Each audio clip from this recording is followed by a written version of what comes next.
The whole space around is ablaze with bright fire. This novel describes a fierce struggle. The battle will take place between a young protagonist who has moved from another dimension and numerous heroes who already live on the continent. After finally getting out of the Forest of Darkness, a guy named Choi Han met the people he had become attached to for the first time in this world. An elderly man stretched out his hand to an unknown young man when he needed help. Choi Han shook hands back while the rest of the villagers looked at him. However, one day, returning to the village, the young guy found that all the inhabitants were dead.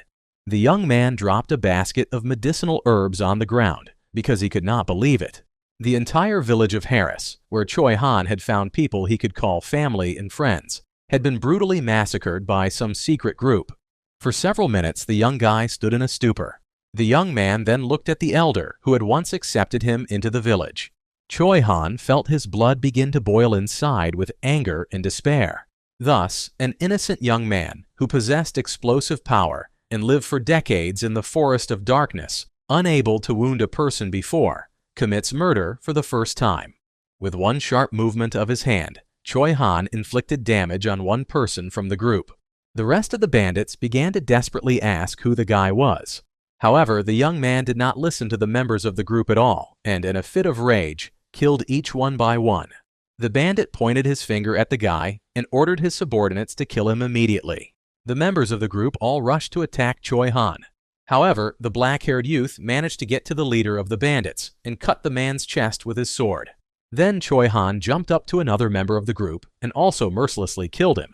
The black-haired youth looked at the burning mill with a blurred look. The medicinal herbs that Choi Han brought were stained with the blood of bandits.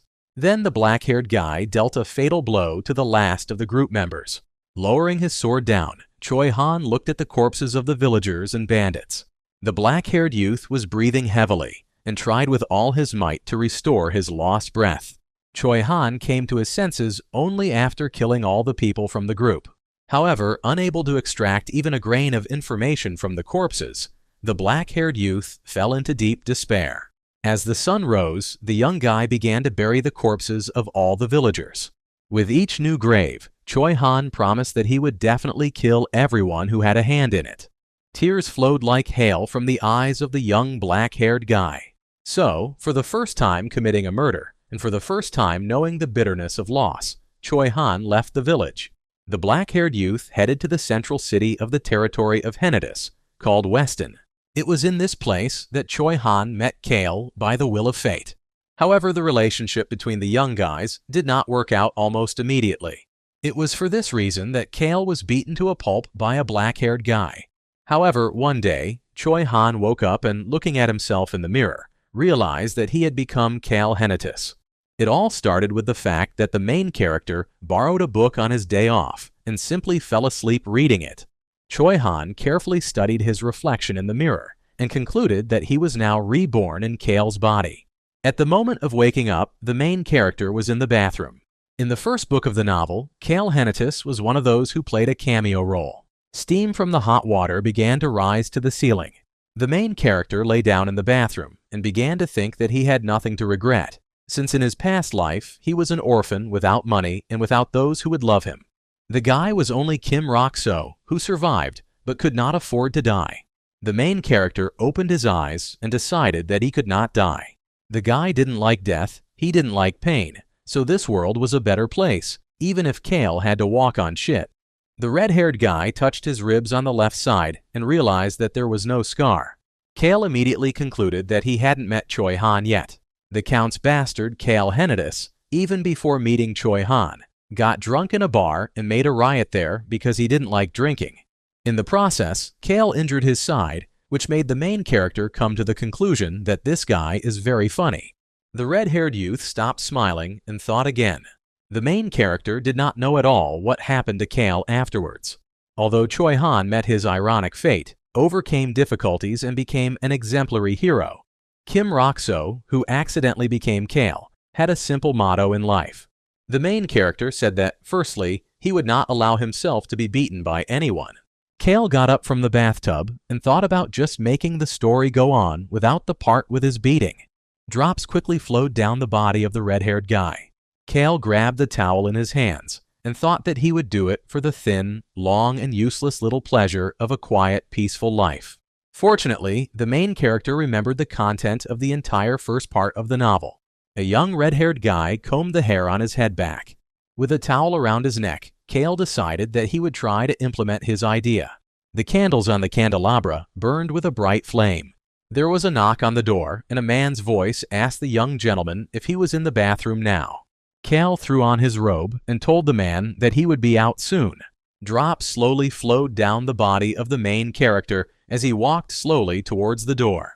The man with gray hair on his head handed the young master water and smiled warmly. That man was Ron, who was a former assassin who had come by ship from the eastern continent, and Kale knew that the man was only pretending to be good. The protagonist hurriedly took the cup from the tray, and after thanking Ron, thought that he should start by mixing this creepy old man with Choi Han. The man with the gray hair on his head smiled slyly as Kale stepped aside.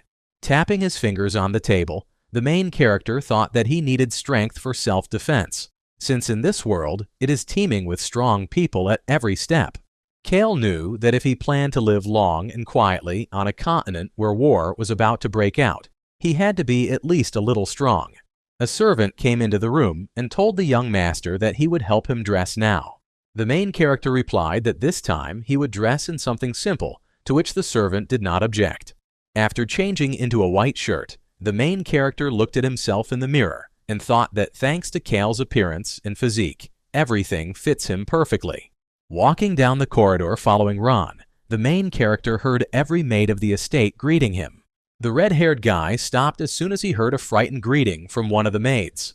The main character grimaced and thought that everything was really so bad. The guy knew that although Kale never hit people when he got drunk, he was constantly destroying everything around him. However, the main character came to the conclusion that such an attitude towards him is a plus, because no one will touch him. Ron opened the door to the dining room and wished the young master bon appetit, and Kale wished the same in return. The main character went inside the room and immediately stopped. A large table appeared in front of the red-haired guy, at the head of which sat a man. On one side a woman, and on the other 2 children. Kale's family consisted of a father named Dareth, who was the current head of the county of Hennetis. The stepmother of the red-haired guy was a woman named Violin, who was a countess. Kale's younger brother, a young brunette with brown eyes, was called Bosun. Lily was the younger sister for the red-haired guy. The head of the Hennetis county looked at his son carefully. Dareth turned to Kale and said that the guy was late today, but still asked to sit down. The main character did not object, because he knew that the head of the family did not stand out for either strength or power, but simply had an impressive fortune. The stepmother, in turn, has been trying to avoid contact with Kale since childhood. Bosun and Lily also did not treat the guy with red hair warmly, so for the main character, these were ideal conditions for a comfortable life. However, the gazes of the household made the main character feel a little out of place.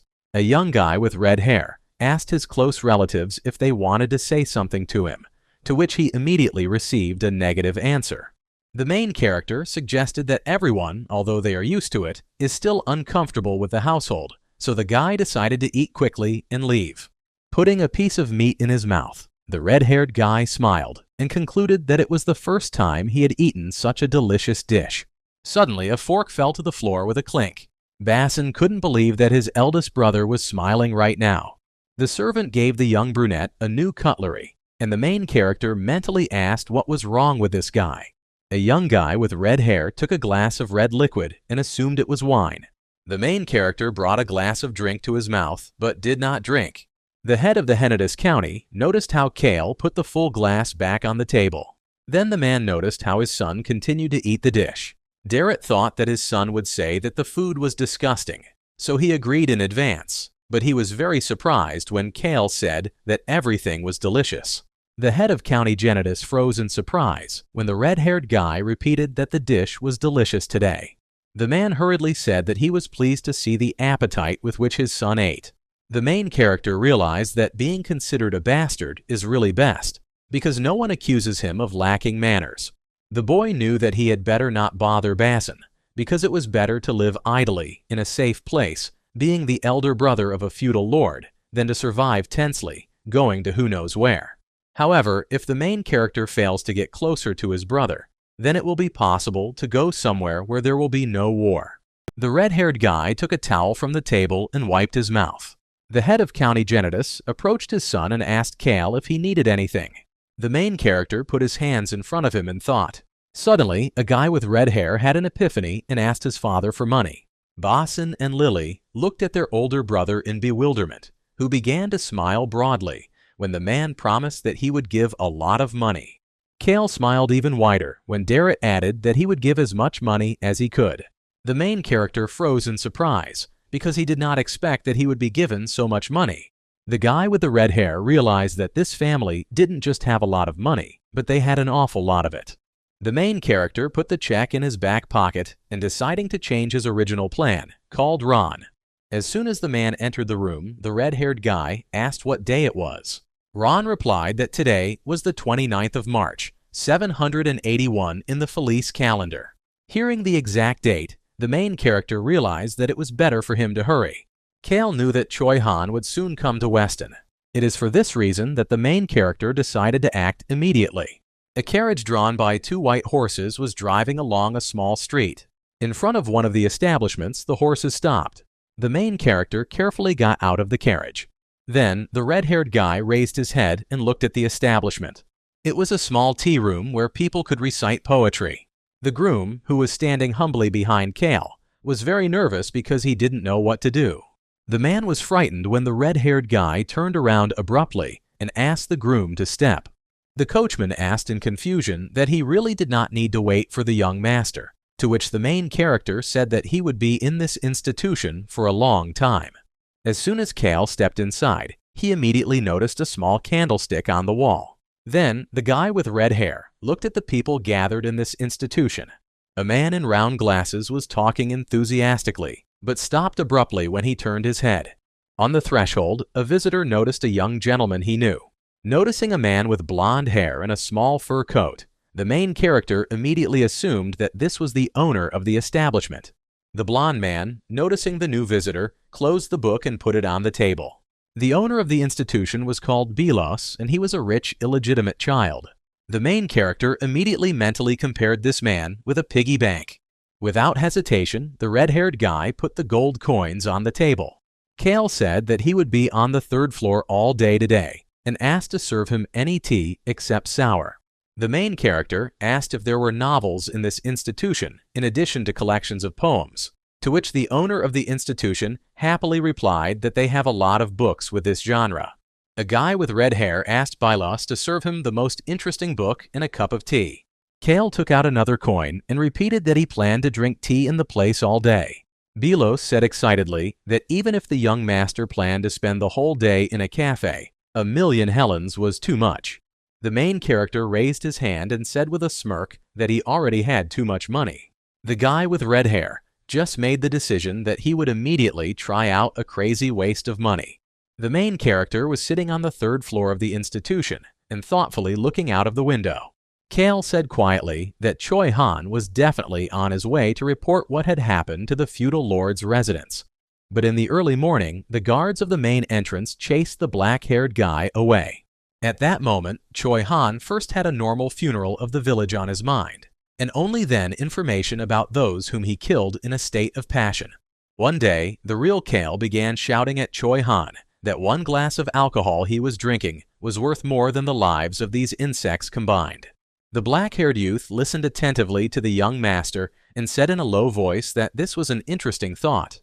Choi Han then smirked and said that he was extremely curious if Kale would change his mind or not.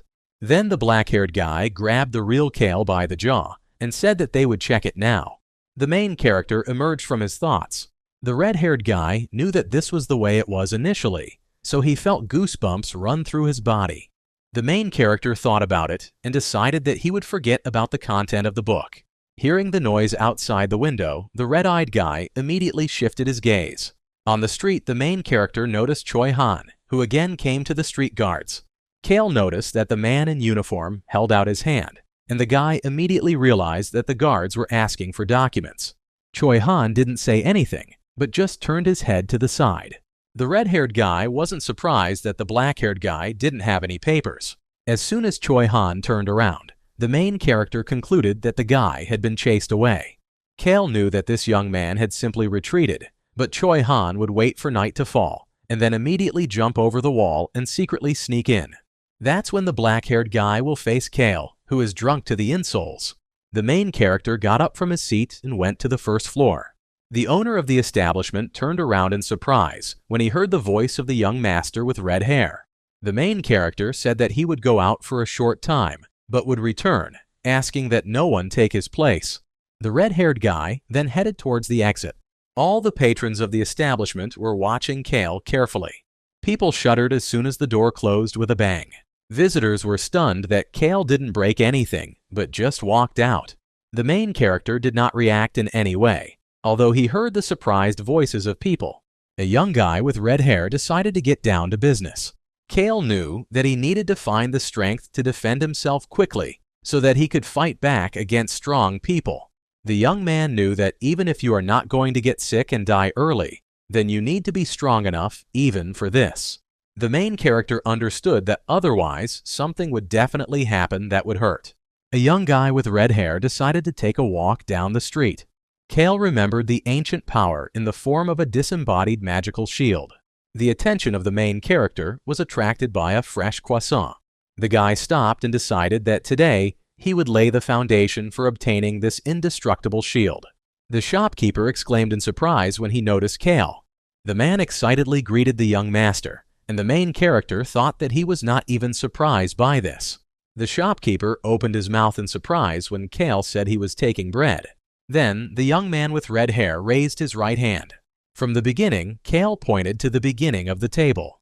Then the main character ran his hand to the other end of the table and said that he would take all these pastries. A gold coin flew across the table with a clink. The shopkeeper looked in surprise at the coin, which began to spin in one place. The man raised his head as the young master with red hair asked the man to pack everything. Kale added that if the shopkeeper was not satisfied with something, he could go to someone else.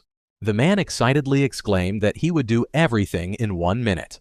Then the shopkeeper hurriedly ran away. After a while, the main character was already carrying a huge bag on his shoulder and thought that the environment was unusual for him.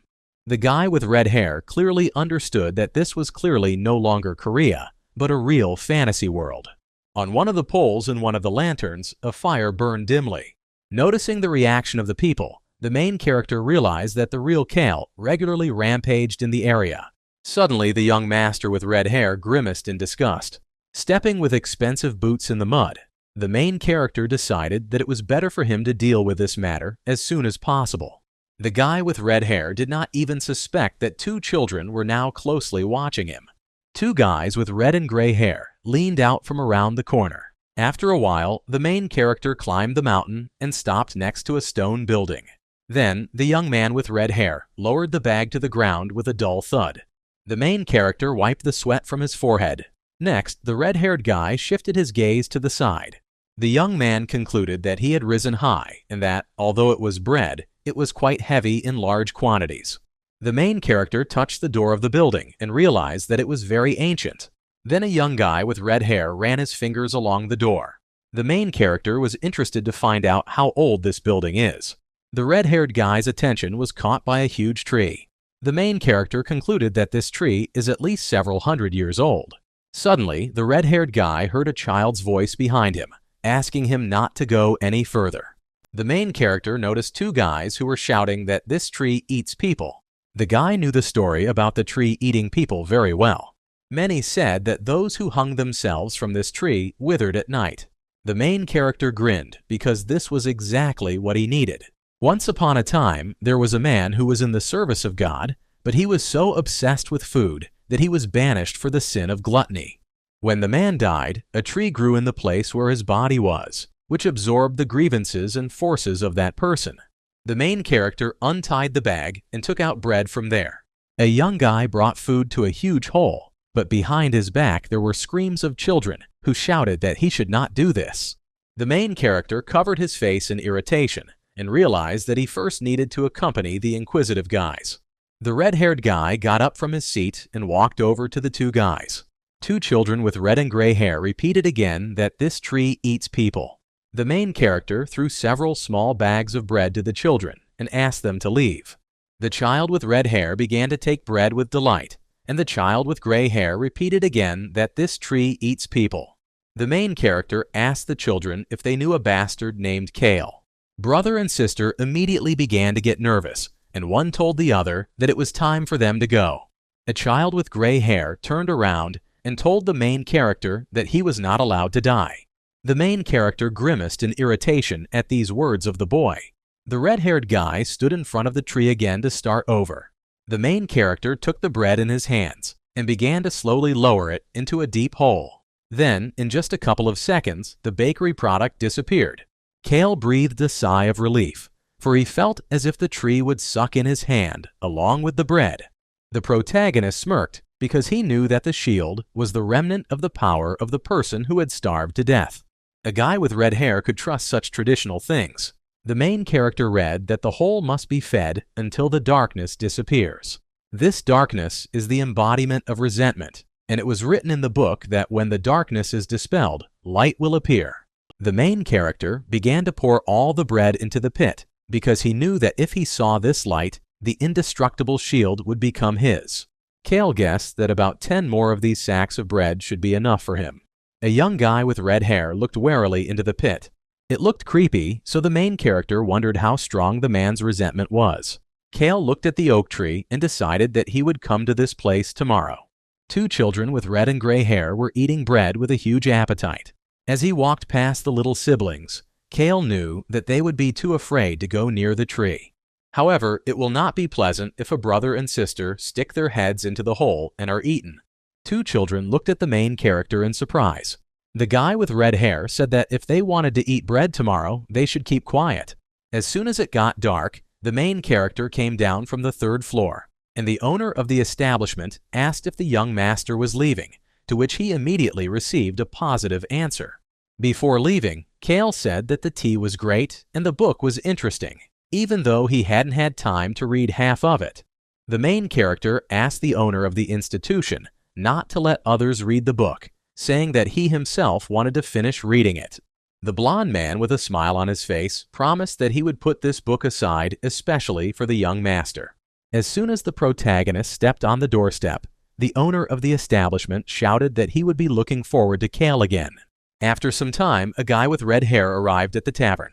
The man was horrified when he noticed the young master. He immediately began to bend, and the main character suggested that the man was just afraid of him. However, it was natural for the guy, because where Kale drank, everything around was subsequently destroyed.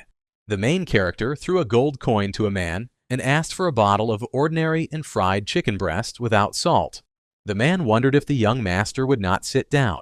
Noticing that Kale did not plan to answer, the man excitedly replied that he would immediately bring alcohol.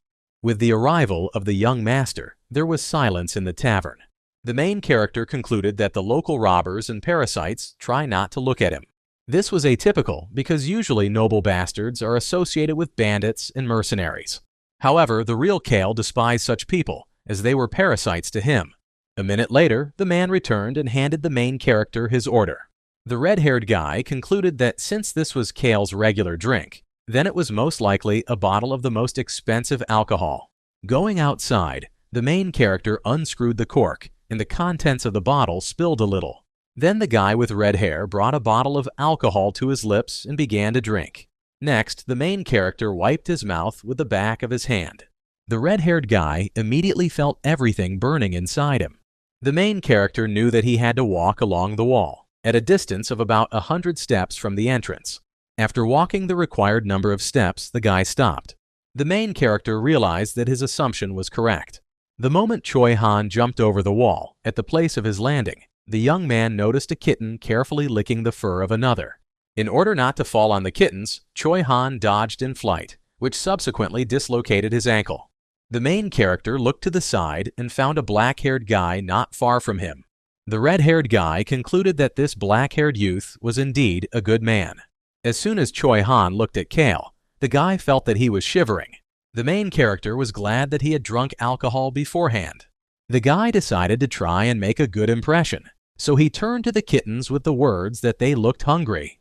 The main character unwrapped the packaged chicken meat. The guy with the red hair put the food on the ground and said that the unfortunate creatures could eat it. The kittens immediately perked up, and the main character concluded that they were younger than he initially thought. The guy began to break the chicken breast into pieces because he knew that the animals would not be able to eat it whole. The gray kitten immediately began to meow indignantly. The main character stroked the little animal on the head and said that they needed to eat to get better right away. Stroking the red cat, the guy asked Choi Han if he had a place to go. Turning his head, the main character noticed that the guy did not react in any way. The young gentleman with red hair asked again if the young man had a place to spend the night and if he was hungry. The main character was not surprised that Choi Han was silent and suggested that the guy was most likely studying him. Next, the gentleman with red hair asked if the black-haired youth would answer. Almost immediately, Choi Han admitted that he was hungry. The main character got up from his seat and went to the black-haired young man. The red-haired guy stopped only when he came very close to Choi Han. The main character called out to the guy and asked him to follow him. Choi Han looked at the red-haired guy in surprise when he said he would feed him. The main character noticed how the black-haired guy got up from his seat and began to follow him. The red-haired guy stopped abruptly and looked at his legs. A red cat caressed Kale's leg, and the main character concluded that she was cute, although he did not like them. Noticing Choi Han's gaze on him, the red-haired guy realized that pretending not to notice the animals would not work.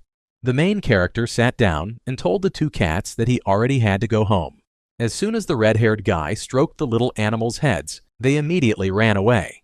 The main character breathed a sigh of relief and went on. After a while, Kale brought the black-haired guy to the right place. The protagonist stopped because he knew he had to pretend to be unaware that Choi Han was analyzing thoroughly. The red-haired guy turned around and asked the young man what it was. It was clear from Choi Han's face that the young man was thinking about whether it would be easy for him to kill Kale. The main character asked if the black-haired guy was going with him. The street guard was very surprised when he noticed the young master. The main character would prefer that no one stumbles when addressing him. For Kale, it was a little unpleasant to hear every time. The street guards did not interfere and reported that the young master could enter with his guest. The gray-haired man bowed slightly when he noticed that Kale had returned. The main character was a little surprised because he did not expect that Ron would seriously wait for him. The red-haired guy noticed this creepy old man staring at Choi Han. The black-haired guy also did not take his eyes off the butler. The main character began to see some sparks, so the guy ordered Choi Han to follow him. Ron informed Kale that he could accompany the guest himself if the master asked, but the protagonist refused. The red-haired guy didn't want them to incinerate each other with their eyes. A young man peeked around the corner and was glad to see my lord. The deputy butler named Hans said in surprise that the master had even returned home today. The guy jumped back abruptly when the main character abruptly pulled forward a bottle of alcohol. The deputy butler was confused when Kale asked for the drink to be taken away. The protagonist promised Hansu that he would definitely throw a bottle of alcohol at him next time. Kale headed to the second kitchen because Choi Han needed to meet another person today. The main character was happy when he found the right person in the kitchen. This hero was the son of Ron's mercenary named Bicross. The main character concluded that there is another creepy person in his house because he cooks with such a look. Choi Han has to meet this man because when Bicross witnessed Choi Han's strength while beating Kale full of admiration, he went after the black-haired guy. The main character was sure that if he fused this man to Choi Han now, then Ron would leave with him. The red-haired guy gently placed his hand on Choi Han's shoulder. Then the main character asked the cook to give the hungry guy some food. Bicross was surprised, and the red-haired guy wondered if he would put down the knife. The main character repeated that the man should feed the hungry guy. Bicross bowed and said that he would do everything now. Now Bicross, Choi Han, and even Ron, who didn't expect it, were tied up. The main character smirked at this thought. Throwing his hand to the side, Kale asked the cook to cook something delicious for him. The main character added that the steak cooked by the man yesterday tasted incredibly delicious. Bicross looked at the young master incredulously as he said that the man was an excellent cook. As he left the room, Kale added that since the steak was so good, he would definitely have an excellent dinner. Next to the main character, the butler's deputy immediately appeared. Hans wondered what to do with the black-haired guy, hinting at Choi Han.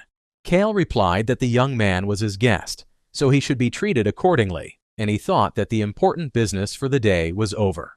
The protagonist asked Hans not to bother him, but just bring food to his bedroom when it was ready. The deputy butler stared silently after the young master.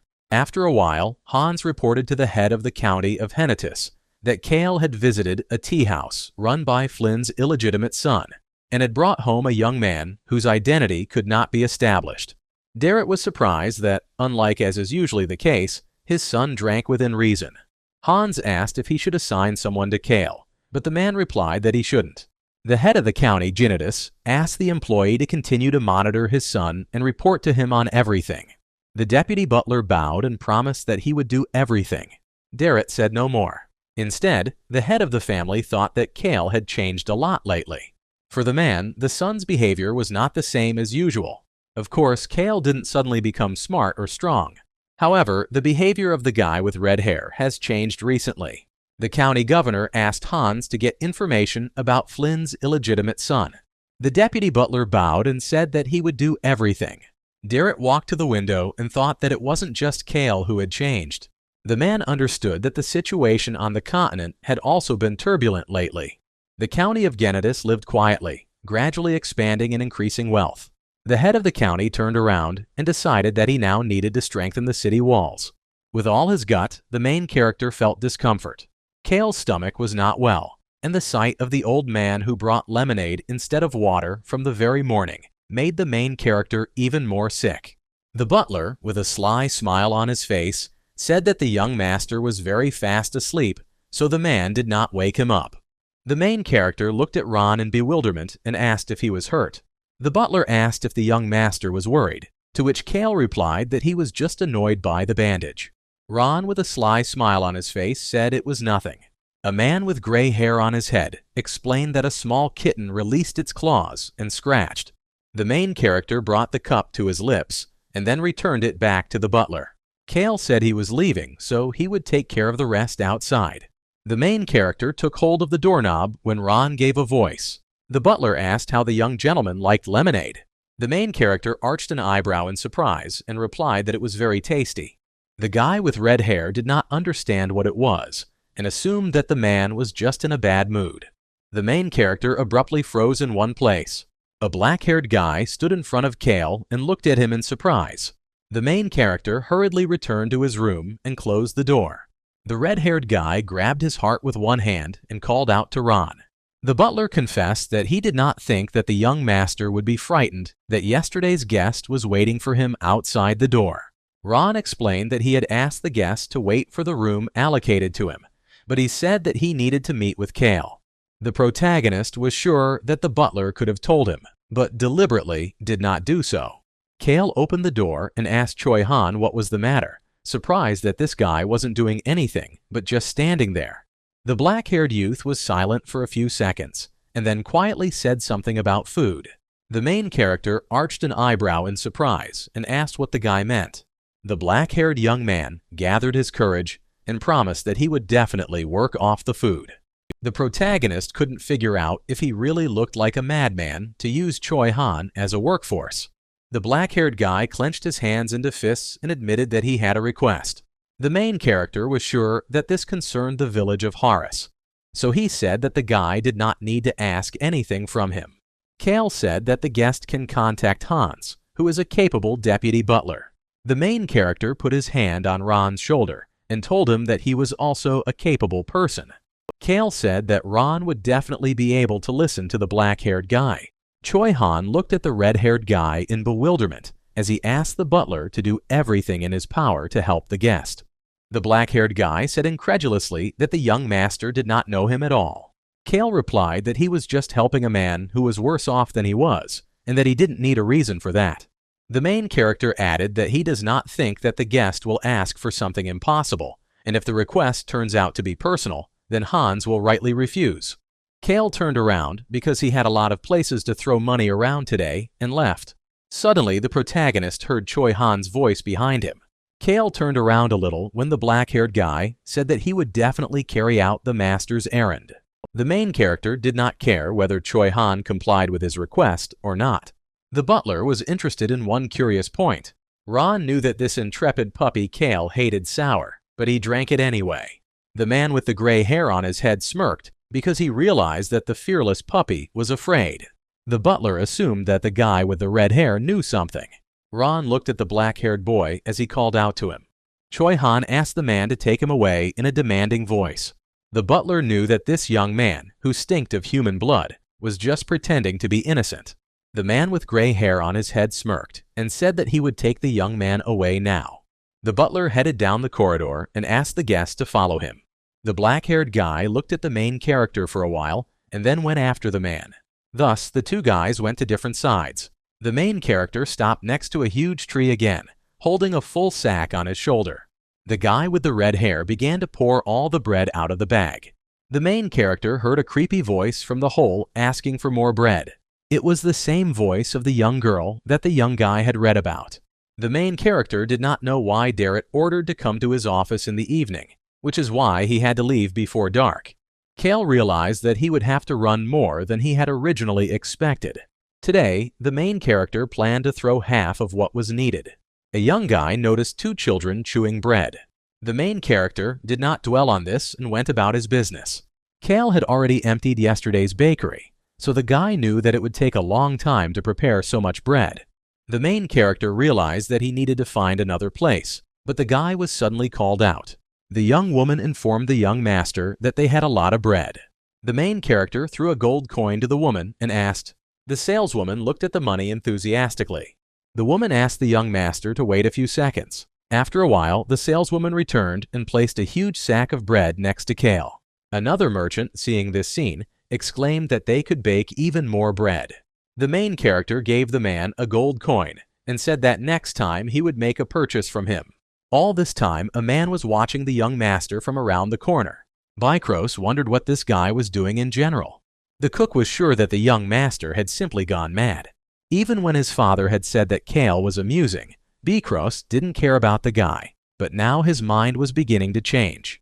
Kale was as interesting to watch as the black-haired boy. The little girl looked at the small jar with the plants in her hands in surprise. The children were outraged that the guy with red hair did not bring bread. Kale asked his brother and sister to leave, but one of them put her hands out to the sides and said that he should not die. Kim Roxo, in Kale's body, was an ordinary orphan, so he understood a lot of things in pity and sympathy. The guy wondered if sympathy for such unfortunate children was really necessary. Once such words sounded to the main character with mockery, but when he grew up, he fully realized their meaning. The red-haired guy began to feel irritated. The main character was disgusted by the fact that small children have to be in pain, so he wanted to press them to his chest. The red-haired guy calmly replied to his brother and sister that he would not die. Then the young master went to the tree and poured all the bread into the black pit. Kale noticed that the color of the hole had lightened a little and said that he had to pay back for the herbs. Turning around, the main character immediately noticed that the guys were gone. The guy immediately felt better as soon as the wounded children disappeared from the horizon. Looking down at his feet, Kale noticed two of the previous day's cats. The red-haired guy was surprised that the animals remembered him. Realizing that he didn't need so much hassle, Kale returned to his mansion. While in the library, the main character asked to repeat the words. The head of the county calmly said that his son was going to the royal family as a representative of their family. Kale grimaced, for he did not understand why the royal reception would take place now. Darrett said that he originally planned to send Basson, but changed his mind, because this time a large event is being held in the royal palace, to which the children of all noble families are invited. The man added that it is better to go to such an event this time for Keela instead of Basson. The main character knew that a big event in the royal palace ended in terrorism.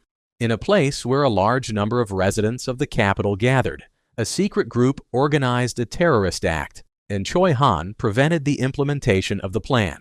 The black-haired guy saved many citizens who were in the square, and so he became associated with the royal family and the crown prince, becoming his friend.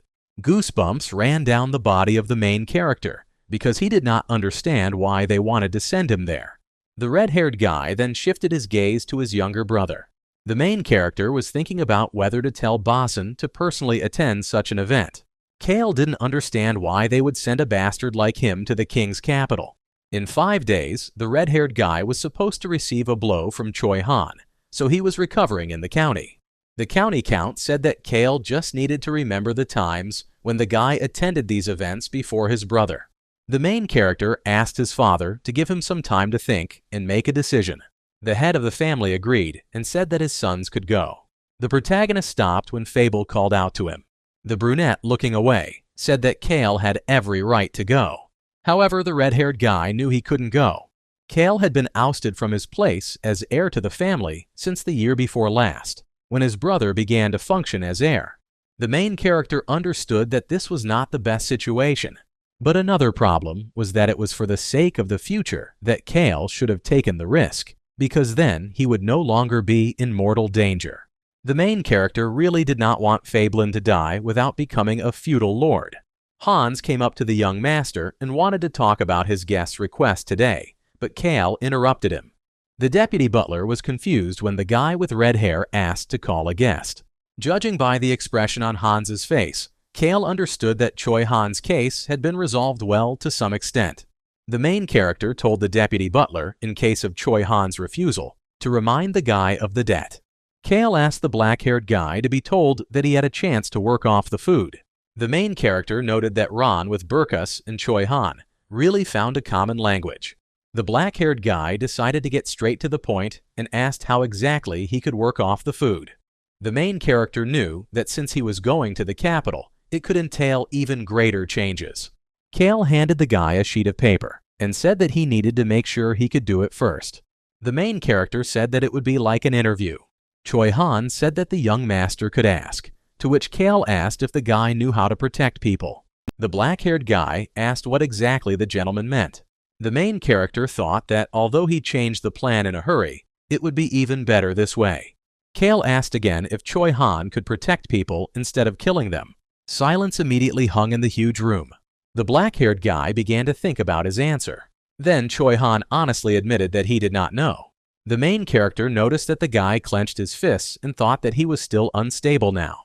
Kale wondered if a black-haired guy could kill a person.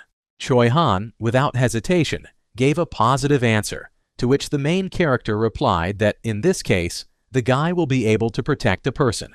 The black-haired guy reported that it was quite difficult, to which Kale replied that it was not impossible. The protagonist was pleased that he could now live in Kale's body, since he would have already taken a different path before. Choi Han agreed with the young master's answer with a smile on his face. The main character said that he would now ask the last question. A guy with red hair asked the black-haired man what his name was. Choi Han replied in confusion that the master didn't know, to which Kale clearly replied that he did. The main character explained that the guy's name was told to him by others, and he wants a personal introduction. The black-haired guy with a smile on his face replied that his name was Choi Han. The guy held out his hand to Kale and repeated his name. The main character, without hesitation, shook hands in response. A guy with red hair with a smile on his face revealed that his name was Kale Henadis. The main character handed Choi Han a sheet of paper and said that his job as payment for food is simple. On the paper, the black-haired guy read the male and female names. It was about a princess of a neighboring kingdom named Rosalind, who survived an assassination attempt, and the heir to the wolf kingdom named Luck. The last survivor of the powerful wolf lineage, Lack, looked ordinary and frail, but he became tougher and more aggressive than anyone else when he flew into a rage. Rosalind, on the other hand, wielded the strongest destructive power after that of Choi Han. But she did not want to take the throne, having a dream of creating the best magical tower on the continent. The protagonist knew that everyone who attempted to kill Rosalind was later tortured by Burkos. Kale sarcastically said that he was very glad that the black-haired guy could read. The protagonist informed Choi Han that he would go with him first. The red-haired guy picked up a map and opened it on the table in front of Choi Han. Kale pointed his finger at one of the places on the map and said that the black-haired guy would go to the specified place. The protagonist remembered that in one of the chapters of the first volume of the story, one Marquise replaces Kale as the antagonist. The red-haired guy knew that that bastard had raised a crazy dragon. It seemed to the Marquis that he had successfully tamed an animal that was not even 5 years old, but the dragon was able to escape, after which it was completely broken and went mad. Choi Han managed to defeat the animal, giving the dragon freedom and death. Since Kale had to go through the very village that the dragon would attack, the guy needed to deal with this creature. The main character said that Choi Han would go to the capital accompanied by people. The black-haired guy wondered if he needed to protect these people, to which Kale casually replied that the guy could decide for himself. The main character added that Choi Han must definitely get to the capital safe and sound and meet him. Kale wondered if the black-haired guy would be able to protect himself. After a few seconds of silence, Choi Han replied that he could cope with the task.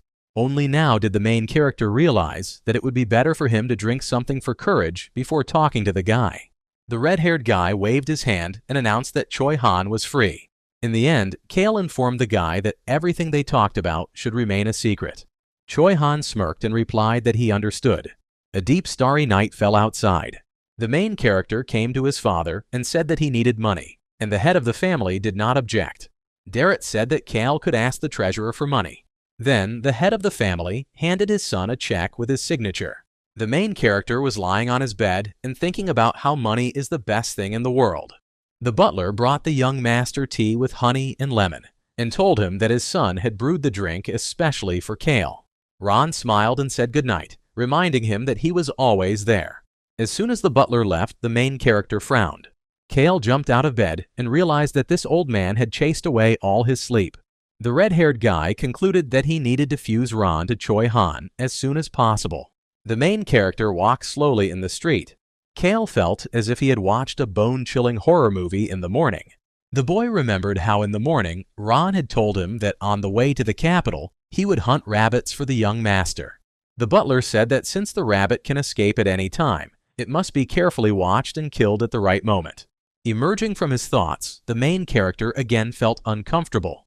However, Kale was glad that Ron and Bikros would go with them. The main character approached the merchant and asked if the bread was ready, to which he immediately received a positive answer. The seller asked if it was really the last time, to which Kale asked if the man really wanted more easy money.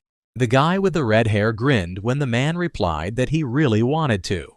The main character put his hand on the merchant's shoulder and promised that if he wanted to eat later, he would come again. Then, the young master with a full sack on his shoulder left. After a while, the main character went out of town. The guy with red hair stopped when he noticed the children he already knew. Kale could not understand that these children were homeless, that he met at any hour. The main character handed the children a small bag of bread. 2 children immediately got up from their seats. A boy with gray hair took a small pouch from Kale. Without saying another word to the children, the main character turned around and walked on. When he arrived, Kale was delighted with the nebula because no one could see what he was doing or what he would get. The main character began to untie the bags one by one. Then the guy with red hair poured all the bread into the pit. The black hole didn't stop whispering for the guy to give him some more food. As soon as the main character poured out all the bread, the black pit began to glow with white light. The red-haired guy was pleased that his efforts had not been in vain. However, the hole began to deafeningly scream for Kale to give her more food, so the main character was at a loss because this was not in the book. Suddenly, the guy heard a voice that said that if he brought more food, he would receive a gift. The main character removed his hands from his ears and looked at the tree.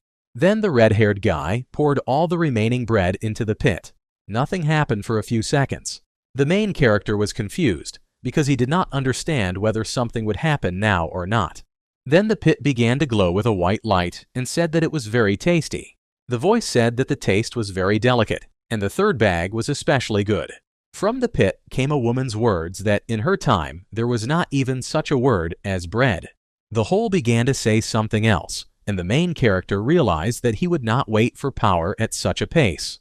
Kale had the feeling that the girl's anger was building up not from hunger, but from the fact that she could not speak. The girl said that the worshippers of the forest and darkness always brought her some kind of filth. The main character understood that he would have to listen to the story, as he needed an ancient power. The girl added that she would not be able to give up delicious food even if she became a fat cow. A woman's voice began to thank the main character for understanding her assessment. As soon as the girl stopped talking, Kale noticed that the foliage began to turn green. The main character froze when the space next to him began to glow with a bright light. The red-haired guy reached into the ball of light and felt something warm. The main character froze and did not take any action for several seconds. The red-haired guy smirked because he realized that this was it. A woman's voice said that she would definitely protect the young master. Then the bundle of light began to transform. The main character realized that this is the warm power of the purest beauty. The red-haired guy put his hand on his heart and realized that everything was already ready. For the shield, the wielder's life was the highest priority, and the source of its energy and the main object of protection was the heart. The main character felt how this force enveloped his heart, and thanks to this protection, it beat faster. In this way, the ancient forces, depending on the specifics, left their mark. Now the main character, closing his eyes, was going to use the ancient power in the same way as it was written in the story. Then, slowly, the red-haired guy opened his eyes. The main character looked in front of him. The young master then shifted his gaze slightly in a different direction. The main character could not hold back a grin. An indestructible shield appeared in front of the young master. Kale knew that even if Choi Han went against him with his sword art, he would be able to defend himself about twice. The indestructible shield, unlike its name, destroys but does not disappear. The protagonist knew that this time, on the way to the capital, he would have a chance to strengthen his shield. A pleasant feeling arose in the soul of the guy with red hair. However, something alerted the young guy. Kale didn't like the fact that the shield seemed somehow sacred. The main character decided that he would entrust the fight to other people, so the shield had to be useful. The next day, it was raining heavily outside. The main character, putting his hands on his hips, looked displeased at the two cats he already knew. The cat with the gray shore meowed and looked pitifully at the young guy. However, the main character did not react to this in any way. Then, the two cats began to curl at the young master's feet. The main character exhaled tiredly, leaning his hand to his forehead. The deputy butler exclaimed what it was when Kale brought two cats into the house. The protagonist said that it was a stupid question and handed Hansu into the hands of the animals. The butler's deputy was confused, but still accepted the two cats. Hans enthusiastically said that cats are very cute, charming, and pretty. The guy asked the master if he could take the kittens with him, to which Kale replied that he could do as he wanted. The main character stopped at the threshold because he remembered something. The red-haired guy said that if Hansu needed the kittens to shut up, he should feed them. The kittens were very surprised when the main character told the employee that they were brother and sister. Kale grinned and quietly asked if the children really thought he wouldn't understand. The guy knew that the kitten with ash fur was the older sister, and the one with the red one was the younger brother.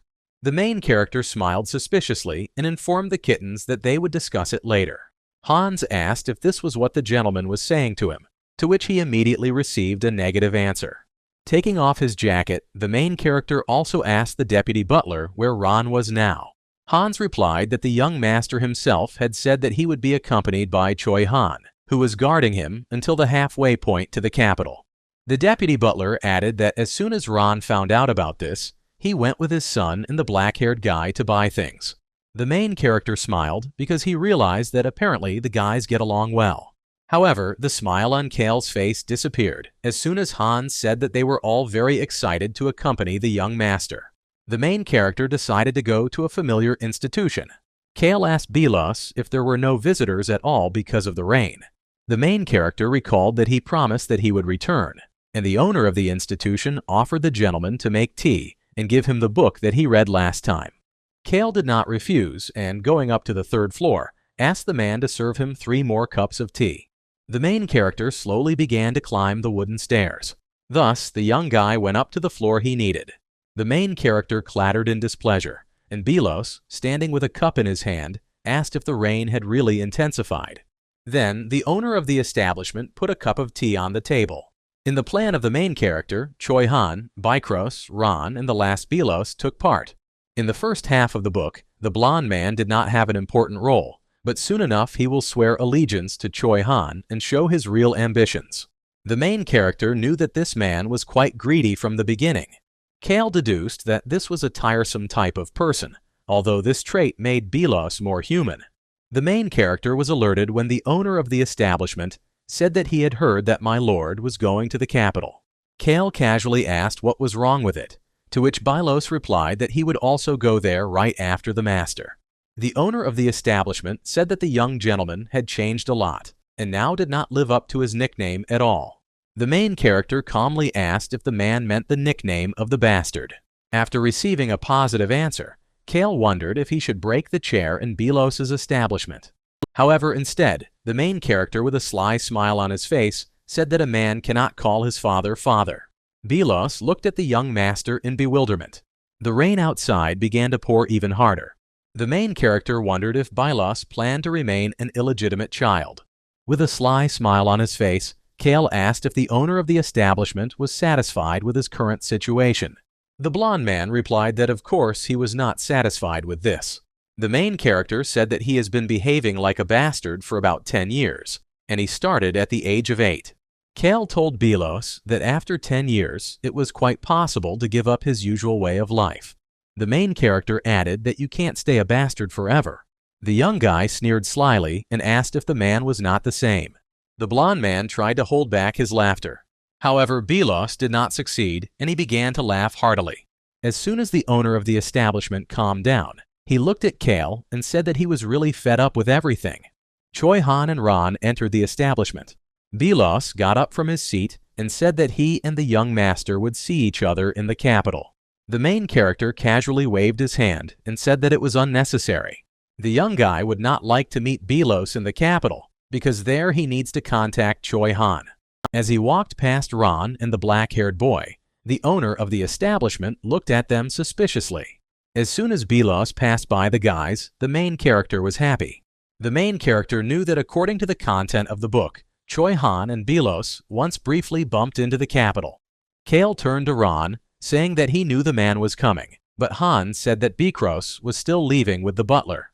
Ron asked the young master if he was close to the owner of the place. When the answer was negative, the butler could not believe that this was so. The main character noticed that he gets nervous when the old man tells him this. Choi Han said with a big smile on his face that the rumors really shouldn't be believed. A few seconds later, Belos approached the main character and brought him tea. The owner of the establishment asked whether to serve tea to the gentleman, to which he received a positive answer. The main character explained to his interlocutors that he had ordered warm lemon tea for them in advance. Kale added with a sly smile on his face that he had ordered a special tea for Ron because the man brought it to him every morning. The butler didn't say anything, but just looked at the young master with a heavy look. Then the elderly man turned his gaze to the tea. Ron remembered how he brought Kale tea and kept saying that it was lemonade that promoted sleep. Another time, the man said that it was tea with honey and lemon, which his son specially brewed for the young master. Choi Han picked up the mug and thanked the red-haired guy for the tea. The butler silently took the warm drink in his hands. The main character noticed that the man just began to calmly drink tea. Then, with a loud sound, the butler put the cup back on the table. The black-haired guy furrowed his brows and said that there was no need to bang his cup like that. The butler looked at the guy but didn't answer. Ron remembered well how he, along with his son, decided to attack Choi Han. However, after losing, Bekros endlessly challenged the black-haired guy to a fight, but Choi Han had only one answer. The black-haired guy said that now he would be a protector because he was also capable of this. For the man, this was an unexpected answer, but during his pursuit, he managed to hear something more unexpected. Ron realized that it was getting more interesting, and Choi Han happily replied that the tea was very tasty. The main character knew that these two had a relationship of comrades who trusted each other even though they constantly exchanged barbs. The young guy noted that although the situation has changed a little, but basically the connection of character between men has not changed. The main character also smiled and replied that sweet tea is really the best. The black-haired boy agreed with the young master, but Ron said nothing. As soon as the main character went down to the first floor, Belos asked if the young master was already leaving. Receiving no answer, the owner of the establishment said that Kale could come to him at any time, because the doors of the tea room were always open for him. Ron said irritably that even dislike can awaken attachment. Choi Han said that he wouldn't want a man to get so attached to him. Ron decided that during the journey, he would have to tell Bykros to cook their master's favorite dish. The butler knew that a bastard would always be a bastard. The man remembered how the puppy consoled his father with all his might after the death of his mother. However, after that, Kale came home drunk to unconsciousness, but he never raised his hand against anyone. The elderly man was annoyed by this, but he had been looking after this guy for too long. After a while, the main character returned to the mansion. In the house of the young guy, kittens were immediately met. The main character looked at the animals and said that he had completely forgotten about them. The young guy knew that Choi-han loved small animals because it was obvious even when they first met. The main character remembered that recently, the black-haired guy told him that he would go to his room because he needed to strengthen his spirit to protect the young master. The red-haired guy didn't understand what Choi-han was planning to achieve by becoming even stronger. Hans asked if the gentleman thought that the kittens had become even more cute, adorable, and amazing since last time. The deputy butler was delighted, and Kale thought that the man had sunk even lower than those kittens. However, the main character agreed that the kittens began to look much better than before. The gray and red cats began to meow pitifully, looking at the main character. Hans told the young gentleman that if there was anything to be done for the gentleman of the kittens, he could call him. Ron said that he would definitely take care of the rest, to which Kale casually replied that he was going to wash. The butler approached the ottoman where the kittens were sitting. The gray-haired man began to carefully study the two creatures. Sitting down on one knee, Ron said that it was a lucky coincidence that the children of the Meow tribe were here now. The man knew that the silver color meant fog, and the scarlet color symbolized poison. Ron said that the people of the Meow tribe were very smart and insightful, and with proper training, they could be useful. The kittens became alert as soon as the butler's hand reached for them. Ron, with a sly smile on his face, said that he had to leave the young master at least some parting gift. The main character displeased with the question that the kittens would follow him. Two cats ran up to the young guy and began to rub against his legs. The main character has already thought about these kittens. The red-haired guy smirked and said that in that case, the animals should repay him for the food. The cats began to meow, and Kale said in displeasure that they should respond in a human way. A cat with gray fur plaintively said that she wanted meat because she was still hungry, and the cat said that she wanted a cake. The main character promised that he would give the kittens a lot of food. The cats looked at the young master and promised that they would be useful. 4 days later, the main character was sitting at the family table. The head of the family said that despite the fact that Kale was leaving today, the guy did not look excited. The main character pricked a piece of meat on a fork and began to eat it. According to the original story, the day before, during the rain, Choi-han was supposed to beat him half to death. The main character smirked because no one touched him yesterday. In addition now, the young guy had a shield. Thanks to this, the main character constantly felt this protection. Kale was sure that even if someone like Ron or his son decided to do something to him, one time the guy would definitely be able to avoid the threat. The main character put his fork on the table and turned to his father. Kale recalled that he asked to reduce the number of escorts, but the head of the family did the opposite. A stepmother named Violin said that this was purely her order. The woman explained that it was impossible for anyone to think that they didn't have enough people just because Kale didn't want to take as many guards with him as possible. Violin added that it's not that there's anything wrong with the guy with red hair. The stepmother said that she knew everything. The woman said that people, and especially aristocrats, are most concerned about how they look from the outside. The main character heard that Violin, being the eldest daughter of a poor baron, dreamed of the peaks. At that time, many aristocrats were engaged in buying and selling, and Violin, when she came to the lands of Hennetus, became interested in the art of sculpture, and then met the Count of Darret and fell in love with him. The woman said in a serious tone that many people believe that it is enough to judge everything only by the cover. The main character understood why the stepmother insisted on an increased number of escorts. However, the young man remembered that they might soon meet a maddened, enraged dragon. So many people could be hurt. The main character did not want to be responsible for those who could suffer because of this incident. Since childhood, the guy was responsible only for his own life, so he knew that it was very scary to be responsible for someone. The main character smiled and said that art is the mirror of the soul. The woman was surprised that the guy knew this expression. Kale said that the sculpture was not created to please other people's eyes, but it was created to put one's soul into it. The main character took a glass of wine in his hands and explained that he had read it at the memorial. These words were engraved by Violin personally on the memorial for each novice sculptor of their lands. The woman said that Kale could do with the escorts as he wished. Violin added that in return, the carriage and everything else should be top-notch. The head of the family looked at his wife in surprise. The man coughed feignedly, pretending to clear his throat. Darrett asked if Kale had looked at the papers about the heirs of each family, to which the main character replied that it was interesting. The young guy said that among people there are narrow-minded, smart, frightening, stupid, and people incredibly greedy for power and money. The head of the family was a little surprised that Kale had really read everything carefully, and said that his son could do as he saw fit. Darrett then furrowed his brows and reported that he had heard strange rumors. The main character froze abruptly when the man said that the tree that eats people has changed, and its foliage has turned green. Darrett said that where absolutely nothing had grown before, grass had appeared. The main character knew that his father could not have been unaware that he went to the slums, but the guy was sure that the man did not know about everything. Kale was sure that the man had simply deduced that he had something to do with the tree's metamorphosis. The main character calmly replied that this is a really interesting rumor. Darrett said that no matter what Kale did, rumors would always be his worst enemy. The main character had no doubt that only on these lands he could have a quiet and peaceful life. The young guy really wanted to return from the capital as soon as possible and start enjoying his further idle existence. Kale's parents said that they still have things to do, so they will not be able to see the guy off in the moment, so they will say goodbye right now.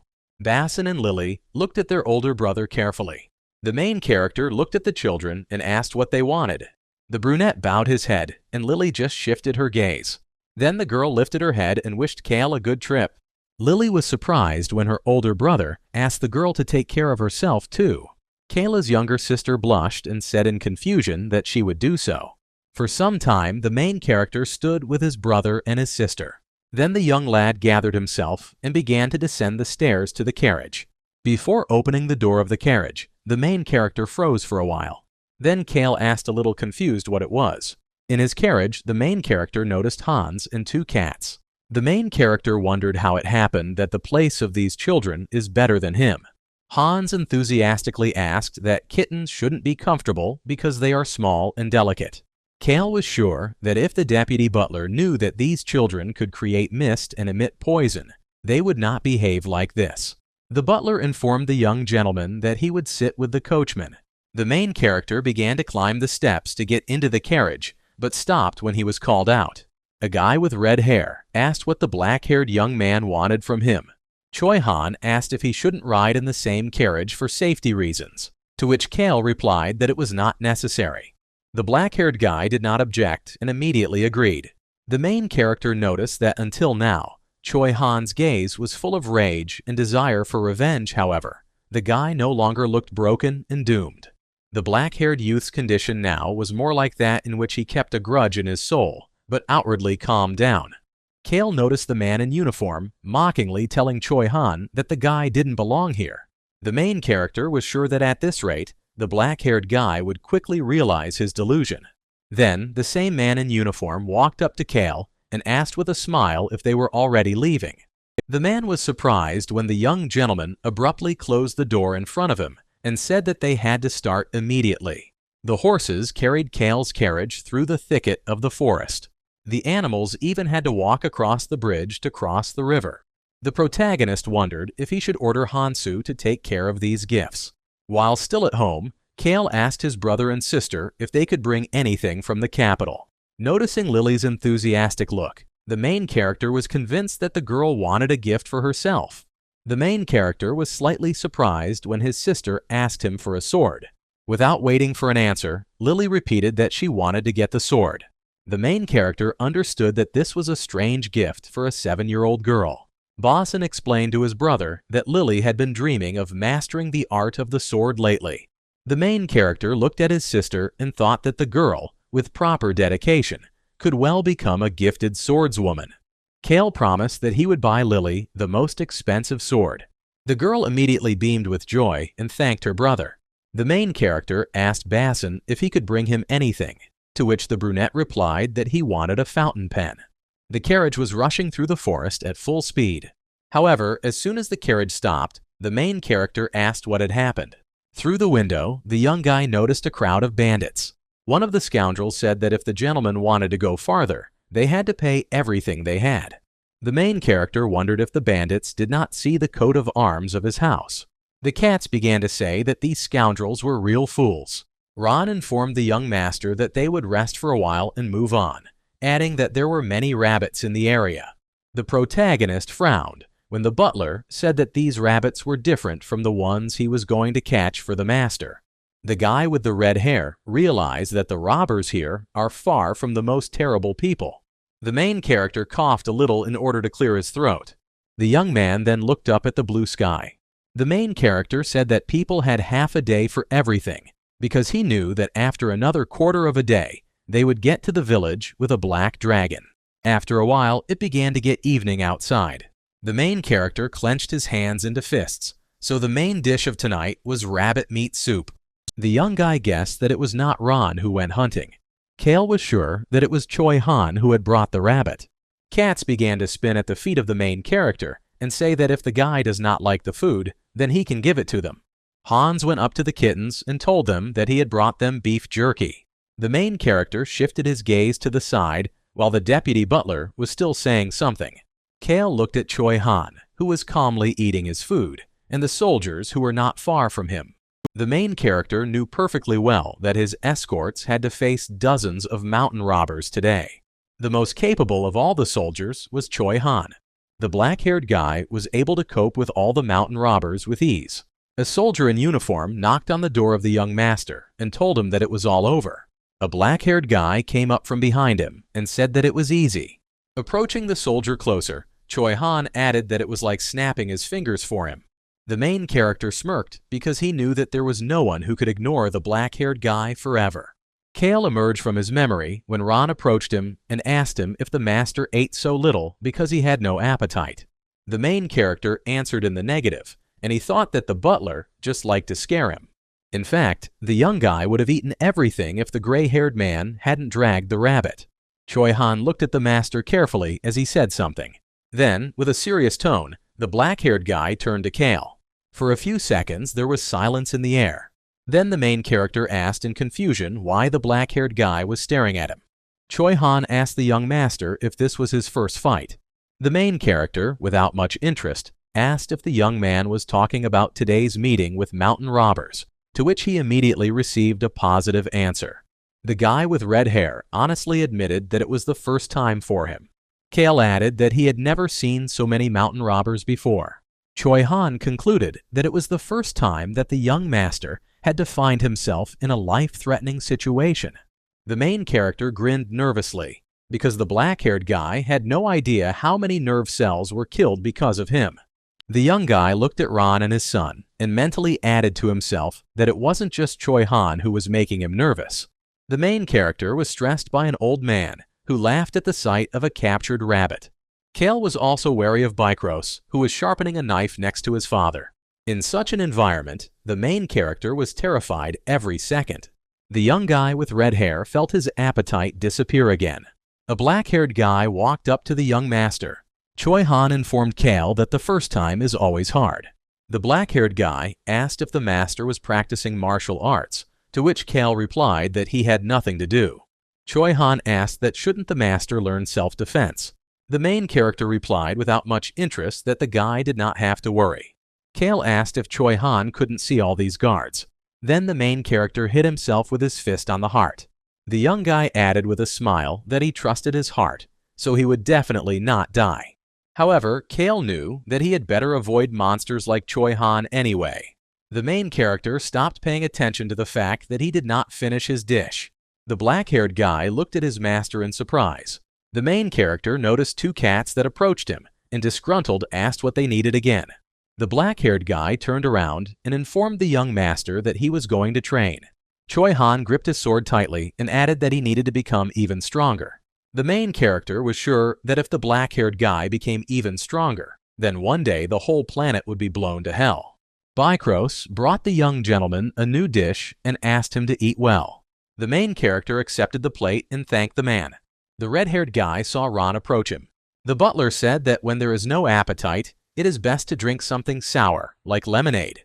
The vice captain shouted that if the soldiers finished eating, they should immediately go to the evening training. In this way, Kale had already spent 3 days on the road.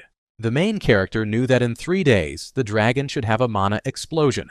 The guy remembered that at the foot of the mountains there was a country house belonging to the Viscount, and a black dragon was imprisoned in a cave under the mountain near this villa. The main character knew that this villa was called the property of the Viscount, but he himself was just a mutt of the Marquis of Stan. Benyon was the second son of the Marquis of House Steen, who headed the family, making his own older brother disabled. Kale was sure that if this guy hadn't tortured the dragon as entertainment, something so dangerous wouldn't have happened. Hans informed the young master that he was tired, so he and Choi Han would find an inn at once. The carriage stopped, and the protagonist watched through the window as Hans spoke to the black-haired guy. Choi Han turned around when the young master called out to him. The main character asked the young man to return quickly. Choi Han enthusiastically replied that he would return quickly, and Kale began to be embarrassed by such a violent reaction from the guy. The main character became uncomfortable, as if he was taking a poisoned apple from someone's sweaty hands. The strange wagon, which was rushing at full speed, did not even notice the old man walking in front of it. The clatter of hooves became faster and faster instead of stopping. The young guy's leg fell off the spot. Ignoring anyone, Choi Han rushed to save the old man. The main character realized that it looks like a cliché. The old man looked at the carriage the moment Choi Han ran up to him. The black-haired guy grabbed the elderly man tightly by the waist. At the last second, Choi Han managed to save the old man from trouble. Only then did the alien cart stop. The carriage fluttered moisture familiar to the main character. The red-haired guy exhaled tiredly and stepped out of the wagon. The vice captain asked if the gentleman was going in person, to which Kale replied that there was no one else to talk to.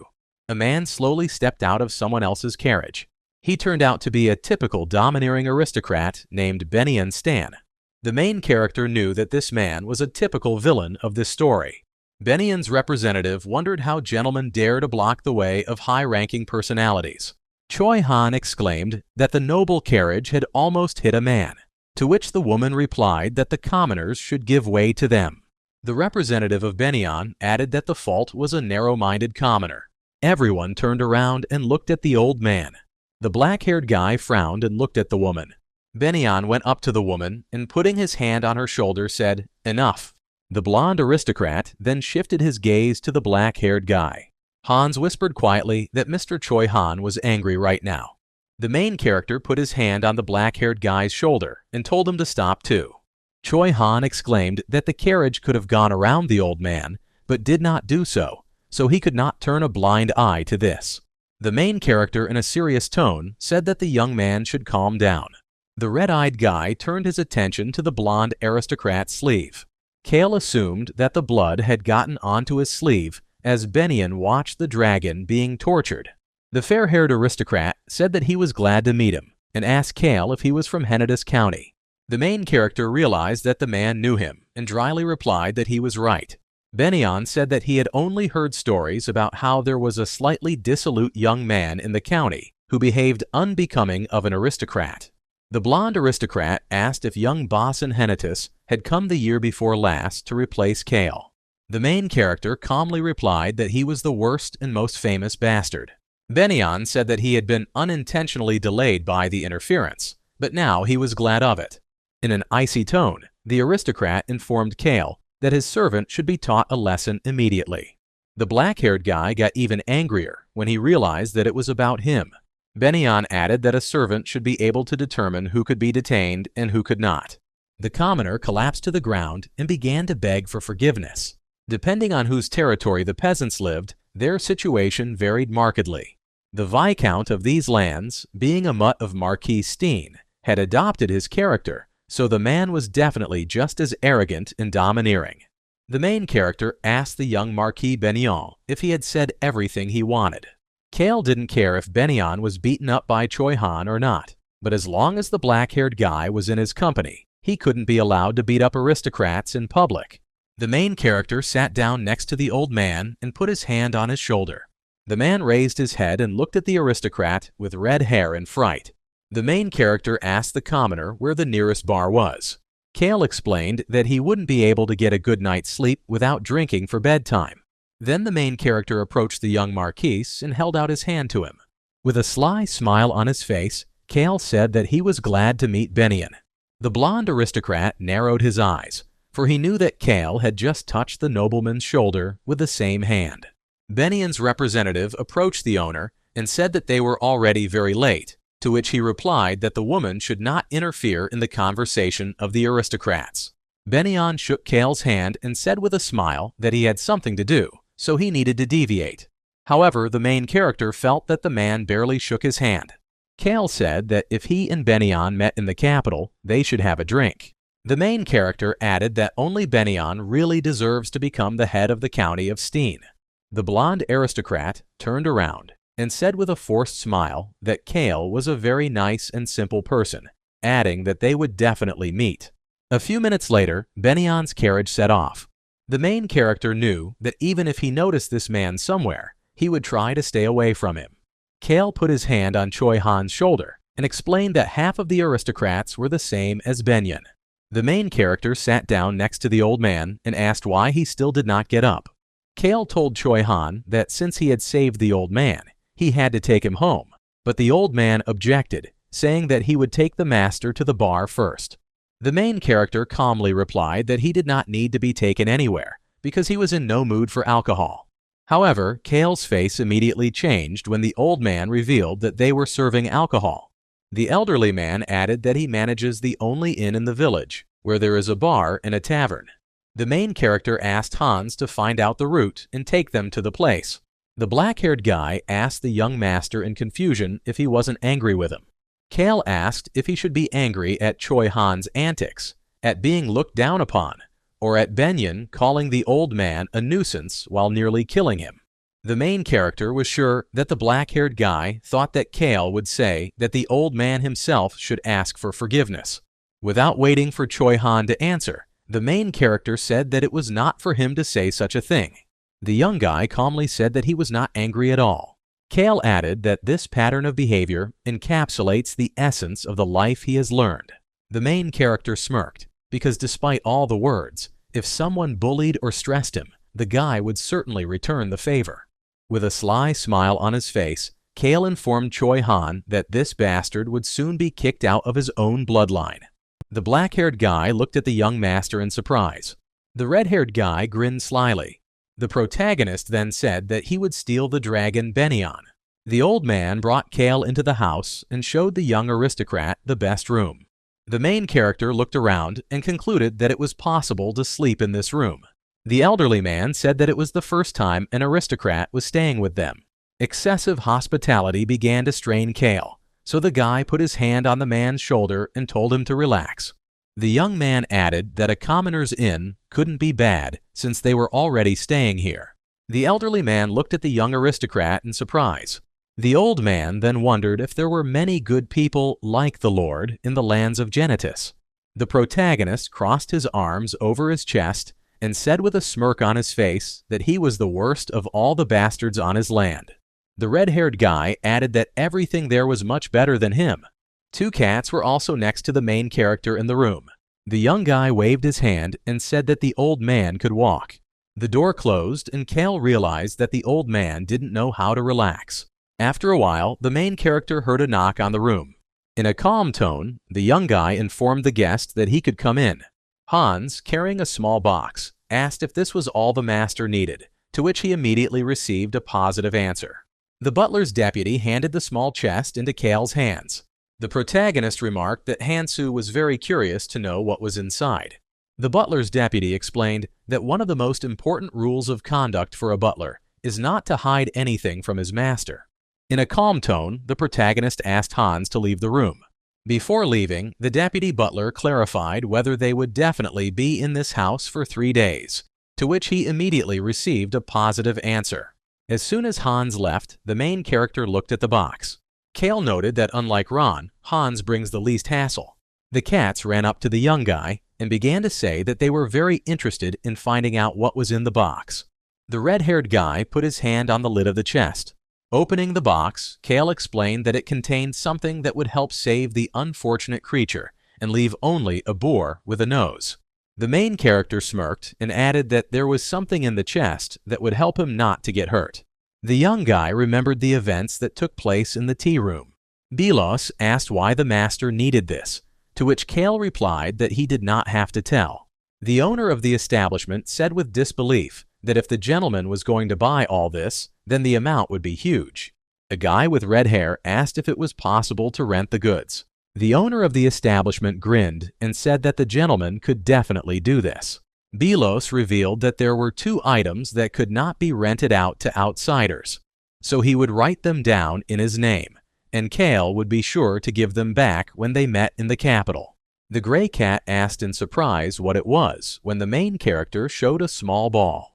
The young guy explained that it was a device for disrupting mana flows. The main character revealed that this item is worth hundreds of millions of gallons. Kale added that he had paid 20 million for the rent alone. With the help of this item, the guy will be able to break all the magical observation devices on the mountain, but it must be installed in advance and wait for some time. Most of all, the main character liked the fact that this item is incredibly durable and will not collapse so easily. The young guy threw the ball at the pier, causing the cats to run after him. The main character asked the animals if they could read the map. The gray cat said that they could because they were the heirs of the Misty Meow tribe. The main character unfolded a small map in front of the kittens. The young guy showed the village they were now in on the map. Kale said that if you go east from the village to the mountain, you can see a villa that the kittens can't get close to because they might be spotted. The main character said that there is a cave behind the villa, from which they will free one baby. The guy with red hair added that the child was only 4 years old. The gray cat asked if that meant they would save the child, to which Kale replied that they would just rescue him. The main character tied a bag and told the kittens to go to that place immediately in their cat form. Kale tied the pouch around the gray cat's neck and asked him to bury the ball discreetly somewhere on the mountain. The kitten asked if it was possible to bury the ball anywhere. The main character explained once again that the ball should be buried anywhere. The main thing is that it should be on the mountain. The kittens happily agreed, because they even managed to outflank the elders of the tribe when they ran away. The main character was sure that the animals would cope, because otherwise he would not have entrusted them with this task. Kale promised that as soon as the kittens returned, he would give them as much beef as they wanted. The main character opened the window, and the animals jumped out on the street through it. The young man smiled as he watched the 2 animals quickly move away from him. The main character was sure that the kittens would cope with their mission. Kale had already begun to get used to the taste of lemonade, and Choi Han asked if he could help his master with anything. The main character asked the young man if he had ever seen dragons. The black-haired guy put the mug on the table. Choi Han told the young master that he had seen something similar. The main character mentally assumed that the guy was talking about one of the types of monsters of the Forest of Darkness, similar to dragons. Choi Han explained that the creature looked like a monster and was very violent. The red-haired guy concluded that this monster didn't look like a dragon at all. The black-haired guy was slightly surprised to hear the young master's response. The main character said that dragons are very similar to humans because they are intelligent and have feelings. Kale said that there are creatures who are born in darkness, not even being able to become aware of themselves. Choi Han froze when the protagonist asked if the guy could imagine what such a creature could turn into. The red-haired guy explained that such a creature ceases to hear the voice of reason. Kale added that without a family, the creature has to suffer from loneliness, without hope for anyone's support. Choi Han clenched his hand into a fist when the master said that the animal had a hard time surviving every day, enduring endless torture and abuse. The black-haired guy lowered his head down. The main character foresaw such a reaction, because this good man could not help but get angry because of such a story. Kale picked up the cup and calmly told him that such a creature was nearby. The main character noticed that Choi Han was even too angry because of the story of the tortured dragon. The black-haired guy wondered if the master was going to rescue and tame this dragon. The main character looked at Choi Han like a fool and asked if the guy was completely crazy. Kale was sure that the dragon that had been tortured by people all his life was clearly full of hatred and distrust. The main character heard that dragons, on a subconscious level, consider themselves above all creatures, including humans. It seemed to the young guy that if he started raising a dragon, then there would definitely be no problems. Kale was sure that he would be at the center of all continents if he raised one of the 20 remaining dragons on the eastern continent. Choi Han asked what the master was going to do then, to which the main character replied that these were stupid questions. The young master said that the dragon should live in the wild, as a dragon should. Choi Han asked if that meant they would save the dragon, and the protagonist replied that they would, and asked the young man to help him. The black-haired guy enthusiastically said that she would do anything. Kale grimaced and said that he would prefer not to kill, so that he could keep things as quiet as possible. The protagonist then asked Choi Han to inform Ron to set up a table on the first floor with liquor and snacks. The black-haired guy complied with the young master's request. Hans and Choi Han sat nearby while the main character was drinking. The guy with red hair had already blushed from a large amount of alcohol. The black-haired guy asked if it was normal for the young master to drink so much. Hans replied that since Kale had empty hands, they were safe. The main character approached the owner of the bar and said that he had a very tasty drink that exceeded all his expectations. The guy with red hair raised the bottle higher and asked if the man still had a lot of alcohol, to which he received a positive answer. Kale spread his arms to his sides and asked the old man to pour alcohol for all his companions. The vice captain began to say that it was unnecessary, but the main character approached the man and ordered him to drink. The young man called out to Choi Han and asked him to support him as he was about to go to bed. The vice captain wanted to help the young master, but Kale refused, telling him to rest with the soldiers today. The main character added that he felt sorry for those guys who were on night guard today. The red-haired guy waved his hand and told Choi Han to go because he was tired. The vice captain could not object and silently watched the departing gentleman. While climbing the stairs, the main character noticed Ron. Although the old man did not care about Kale's plans, the guy was sure that he would not like it if something annoying arose. Passing by the butler, the main character said that he would be away today. The man calmly replied that he would wait for the young master. Thus, the guys went up to the right floor. Kale turned to Hans and Ron, saying that he was going to bed, so they shouldn't wake him up unless it was an emergency. The main character asked if men knew what would happen if they disturbed his sleep. Hans enthusiastically replied that he knew everything and wished the young master a good rest. The protagonist turned to Choi Han and asked him not to hold him anymore, saying that he could walk. Kale whispered in the black-haired boy's ear to climb in through the window after sunset. The black-haired guy didn't say anything, but just looked at the young master. It began to get dark outside. The kittens ran up to the main character and asked if it was time. The window into Kale's room opened and a foot appeared through it. Choi Han arrived at the main character's place exactly on time. The guy with red hair asked the young man to change his clothes too. Choi Han awkwardly caught the clothes that the young master threw into his hands. The black-haired man asked the main character what it was. The guy with the red hair explained that it was the clothes of a secret group.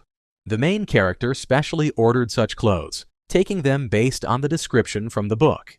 Although the clothes looked a little sloppy, they looked plausible from a distance. Choi Han asked if they were doing something wrong, to which Kale replied that it would be bad for Benyon. The main character looked carefully at the black-haired guy. Choi Han was a little surprised by the young master's response. Having coped with his emotions, the black-haired guy asked to give him a mask too. Kale knew that no matter how kind a person was, if he had an object of hatred, he would definitely want to teach him a lesson. The main character told Choi Han that the cats belonged to the Meow tribe. The young man quickly introduced Choi Han to the kittens, whose names were On and Hong. Going outside, the main character took a watch from his pocket. It was 4:15 o'clock in the morning. The main character raised his head and said that they need to go forward. The black-haired guy and the cats quickly rushed out of their place. The main character also tried to keep up with the guys. Kale made sure that the voice changer was functioning properly and that the hidden orb was also installed well. Based on how little the main character heard this squeak, the guy concluded that not all the devices here were high-end. Kale turned his attention to the black-haired guy who approached the guards. The knight began to demand that the stranger introduce himself and tell how he dared to come to them. At the same moment, the soldier's sword flew into the air. The blond man fell to his knees. The black-haired boy jumped up to the knight and struck him on the neck with the edge of his hand. Choi Han carefully watched as the blond man fell to the ground unconscious. The rest of the knights were on their guard because they did not understand what was happening. The main character gave the order for the fog to appear immediately. Out of nowhere, a gray cat appeared, followed by fog. The soldiers could not understand where the fog came from. The green-haired knight froze abruptly. In the fog, the man noticed a black silhouette with red hair. The main character also paid attention to the fact that he was noticed. The red-haired guy ordered Choi Han to cover for him. The soldiers rushed to the attack to prevent the strangers from carrying out their plans. The two swords fell to the ground with a crash. The green-haired man didn't understand how it was possible to defeat two soldiers in a split second. The knight assumed that a swordmaster was standing in front of him now. The protagonist was also surprised that Choi Han was able to defeat two soldiers with one blow. The black-haired guy crossed swords with a green-haired man, who asked what strangers wanted. Choi Han told the man in a stern voice to shut up. The main character ran into the cave and shouted that he was counting on the black-haired guy. Choi Han crossed swords with the soldier again. The black-haired guy sternly said that no one would go into the cave. The soldier couldn't understand why the crystal ball wasn't working. The blond man turned around abruptly when he heard footsteps behind him. The soldier asked if the stranger had any idea what was in the room. Benyon said in the book that in preparation for the invaders, he mined the torture room. The main character understood that if the torture room exploded along with the cave, then he would explode with it. The blond guy began to cough heavily because there was poison in the air. The soldier collapsed to the ground, losing consciousness. The main character approached the blond soldier. A guy with red hair took the key from his belt. The main character lifted the key closer to his face and examined it. The guy with red hair thanked the cats for their excellent work. Several candles burned dimly in the dungeon.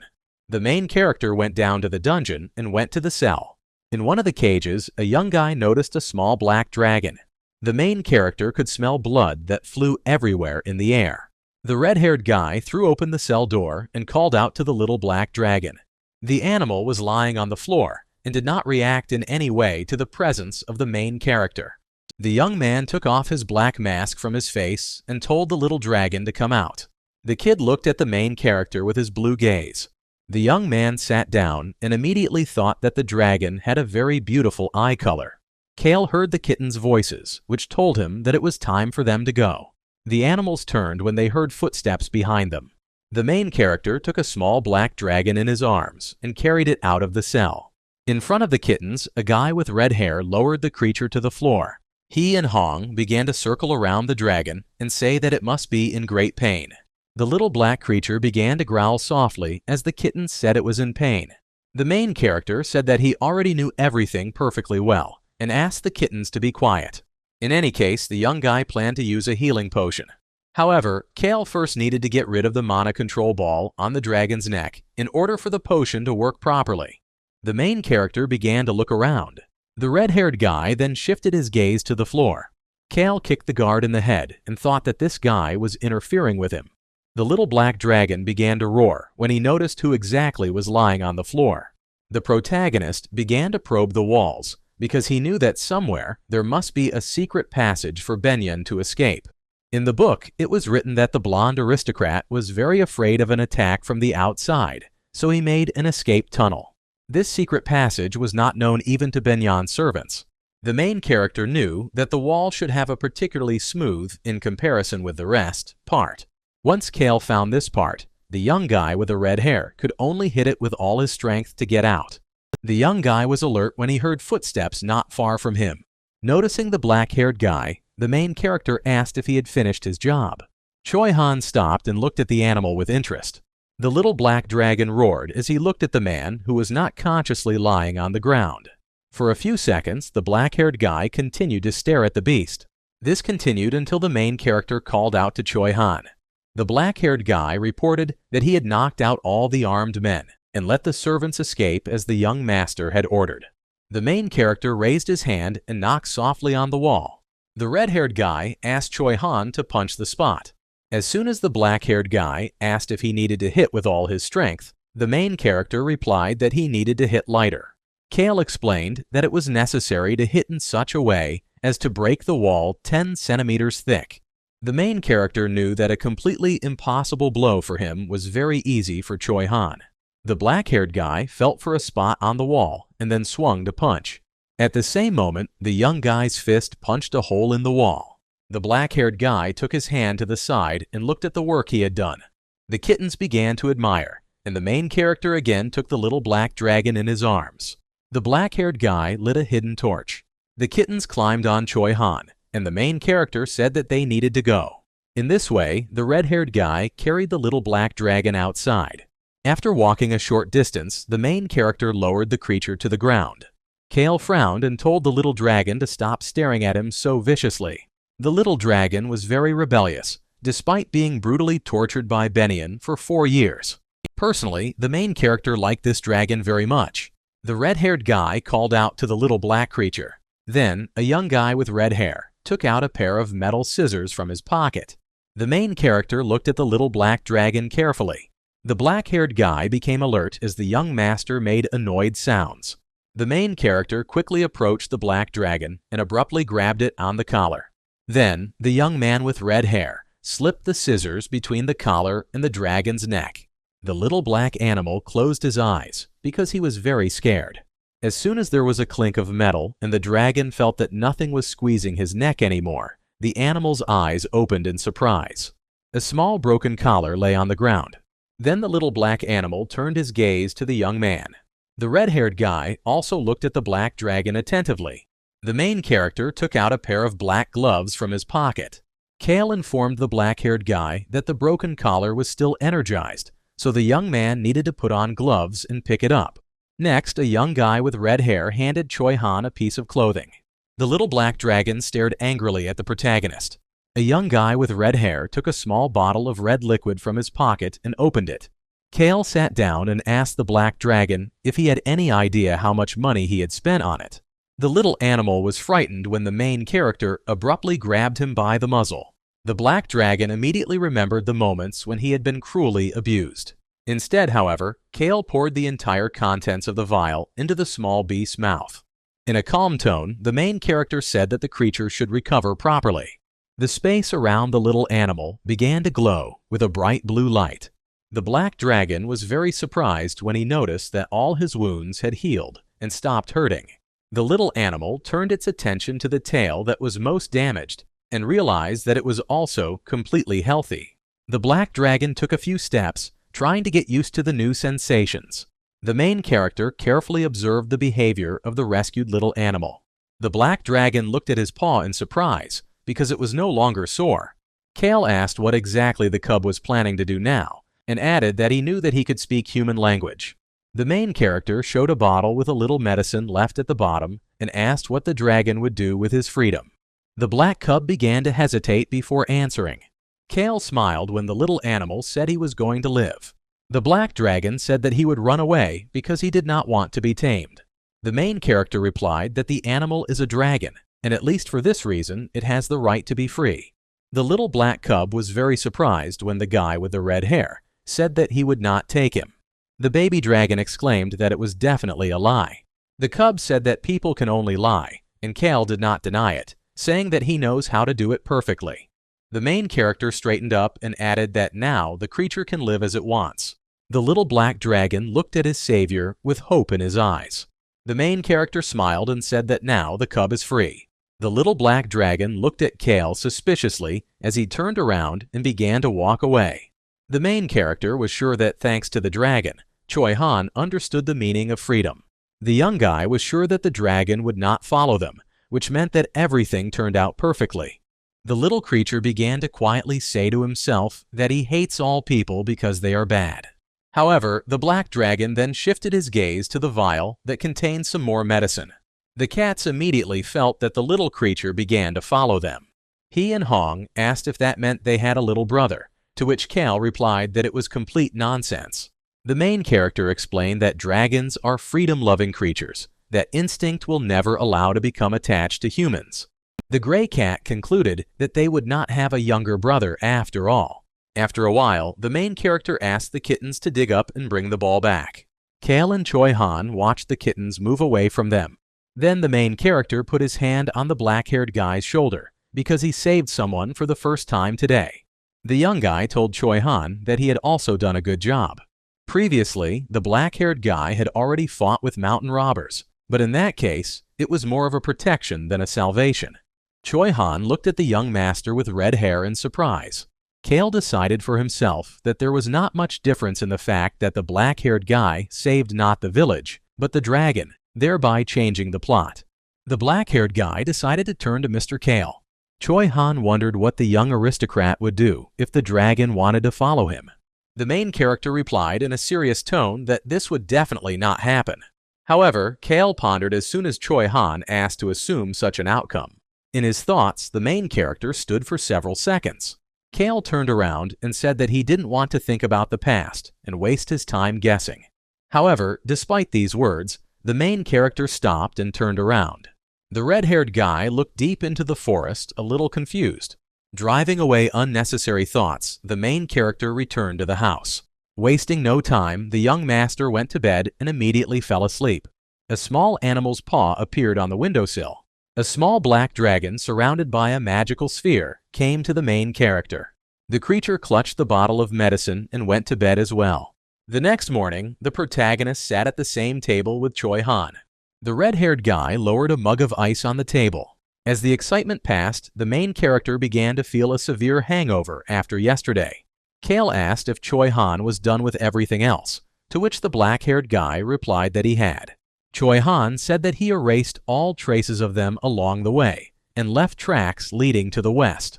The black-haired guy wondered if this was the middle of the road that the young master was talking about.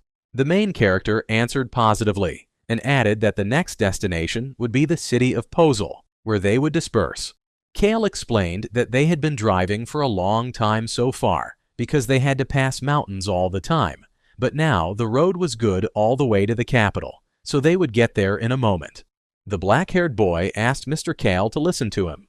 Choi Han said that he was actually returning to check on the Viscount's villa. The black-haired guy told me that everything was on its ears, and a squad of knights had also left there. Kale concluded that the squad had gone to report what had happened, and asked why Choi Han was constantly pausing. The black-haired guy said that the secret passage from the cave through which they escaped was blown up. Choi Han added that trees, plants, and the ground are also in complete disarray there. The main character calmly replied that it was definitely done by the little black dragon. The black-haired guy, along with An and Hong, looked at Mr. Kale in surprise. The main character was glad that the creature did not kill unconscious people there. Kale knew that the dragon had blown up the passage, worried that someone might follow the trail, and had destroyed the area to destroy the magic apparatuses. The main character said that dragons are very sensitive to mana, but this animal was quite smart for 4 years old. Kale added that the black-haired guy was very offensive to the dragon, considering it small and underestimating it. The main character waved his hand and said that if that was all Choi Han needed, then he could leave.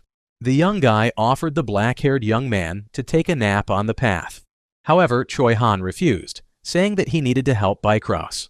The main character asked if the young man really got along with this guy, to which Choi Han replied that he did not. It was the first time a young man with red hair had seen such an expression on the face of a black-haired youth. Kale asked Choi Han to tell Hansu to prepare a table with alcohol and snacks if he saw him. The black-haired guy was confused, and the main character looked at the clock on the wall. The main character wondered if Choi Han didn't know about the hangover. After a while, a young guy with red hair went down to the first floor. Suddenly, Choi Han stopped on the stairs right in front of the main character. Kale didn't understand why the black-haired guy didn't go any further. Suddenly, the main character turned his attention to someone. On the first floor stood the vice captain, with a soldier who had been knocked down yesterday by a black-haired guy. The main character came closer to Choi Han and calmly asked why he was so scared. The black-haired guy said that the soldier had come to his senses earlier than he had originally thought, despite the fact that the blow was very strong. Choi Han concluded that he had definitely underestimated this man. The black-haired guy resolutely said that he would hit with more force in the future, and Kale thought that this was to be expected from the main character of the book. The red-haired guy sat down at the table. The old man told the young count that he had brought alcohol, that the young aristocrat drank at night. The elderly man became wary when Kale turned to him, saying that the more he looked at him, the more he thought about it. The main character smiled and explained that the old man is a very good salesman because he brought the perfect swill for the morning hangover. A guy with red hair took a bottle of alcohol in his hands. The vice captain indignantly said that yesterday they had a buffet where they rested and drank, so no one left the inn. The soldier with the green hair explained that a thief had broken into the Viscount's villa yesterday and stolen some expensive things, so he wanted to make sure that they had escaped this fate. The main character began to drink from his throat and think that the dragon thief is in fact also a thief. Then the guy with red hair put a bottle of alcohol on the table with a bang. The vice captain and the green-haired soldier looked at the young count in surprise. The main character indignantly asked why the men were staring at him like that. The vice captain explained to the guest that their master could not wake up completely without drinking in the morning. The man added that Mr. Kale needed to get drunk after yesterday. As soon as the green-haired soldier wished for a safe road, Kale thought that his suspicions should have eased for a moment. The main character was sure that when the man saw how stupid he was, he would hardly think that the aristocrat could pull off such a theft. Kale knew that it would be very difficult to find a connection between him and the secret group's embroidered star on his clothes. The main character thought for a moment and then called Ron to him. Kale asked the butler to serve him tea with lemon and honey because it was good for his hangover. The main character was sure that even if someone followed the trail they left, everyone would not find anything. Kale was sure that Bennion was beside himself with rage sometime at this time. Taylor Stan was Bennion's older brother. Although in the Bennion family, the man was famous for his sharp mind, but as soon as he paralyzed the lower part of his body, not without the help of his brother, they immediately put an end to him. The poor man studied all kinds of books to get an ability that would help him heal. In a moment of desperation, in one bookstore, Taylor managed to find a small clue. This helped the man to advance in his business. Taylor managed to decipher only the words about rebirth and the stone obelisk. They hardly looked like a clue, but Taylor immediately went to the place where the words indicated. The Count's carriage stopped after some movement. The kittens asked the main character if they would make a halt today. Kale replied positively, saying that from today there would be halts and runs. If Kale wanted to reach the messenger in peace, he could only strictly follow the schedule. The main character knew that somewhere there was an ancient power hidden there, similar to his indestructible shield. The red-haired guy knew that the power Taylor was now stubbornly looking for was in that city. Kale was a little ashamed to deprive Taylor of his last hope, but he needed that power more. The protagonist understood that Taylor knew that this power was needed for recovery and vital energy, but the young man did not know that it would not help with the herbs obtained before acquiring it. Eventually, after gaining power, Taylor will fall into despair when she finds out the whole truth. The ancient powers acquired with such difficulty, in turn, will not help a man save himself from Bennion. The gray cat said that Hans had said something recently. The kitten said that if you make a wish at the stone obelisk, then it will definitely come true. The little creatures looked at the main character with hope and said that they would really like to go there. The kitten said that they wanted to make a wish for their little brother to be with them, but the main character answered negatively. The red-furred kitten was very upset when he heard such words from Kale. In the late afternoon, the carriage stopped, and Hans helped Mr. Kale out of the carriage, saying that they would have a halt that day. The main character felt that he was already very tired. In the morning, a dead roe deer appeared in the camp, out of nowhere. The protagonist asked what it was, and Hans replied that someone had left him at the camp. On the ground, the young guy noticed small but noticeable footprints. Judging by the drawing, Kale could conclude that this someone knew the language, but could not write. This started to bother the red-haired guy a little. Kale noticed that the black-haired guy was smiling strangely. The main character immediately realized that Choi Han was pretending not to know who he was, although he was on the night guard.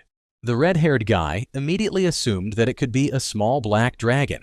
The main character decided for himself that he would pretend that he did not understand anything. However, at the next halt, the dragon brought Kale a boar, although the main character hoped that the creature would surrender. At the next halt, the black dragon brought the main character 2 birds with 1 stone. And at the next halt, the main character found game in the camp in the morning. It was terrible for Kale, and the guy hoped that the dragon would not follow them all the way to the palace. The black-haired guy said that it was very cute, that the dragon still hadn't lost its childlike purity. The main character did not understand why the dragon behaved like this, because the creature must hate people. Kale thought that the dragon would grow in power and destroy the county of Sten, so that the lands of Henidus would remain quiet for longer. After some time, the crew of the main character arrived in the capital. He and Hong were delighted to notice that each house had a stone obelisk. The main character calmly replied that it was all because it was a stone city of obelisks. A young guy with red hair noticed that the city was decorated with flags. Getting out of the carriage and standing in front of the building, Kale asked Hans if they would stay there. The deputy butler responded positively and added that now is the lull before the festival of stone obelisks, so the prices are low. The main character thought it was strange that there were so many obelisks in this region, although there were not so many stones. Hans, spreading his arms to his sides, said that it was a very old, sad, and instructive story. The deputy butler bowed his head and said seriously that this was already a legend, and Kale asked the guy to talk more to the point. Then Hans said enthusiastically that the story would be about ancient times. The main character decided to sit down to listen to the story. A young guy with red hair took a glass of red wine in his hand. Putting the alcohol to his mouth, the main character asked Hans to continue telling. The deputy butler, with a smile on his face, told me that this city had been abandoned by God a long time ago.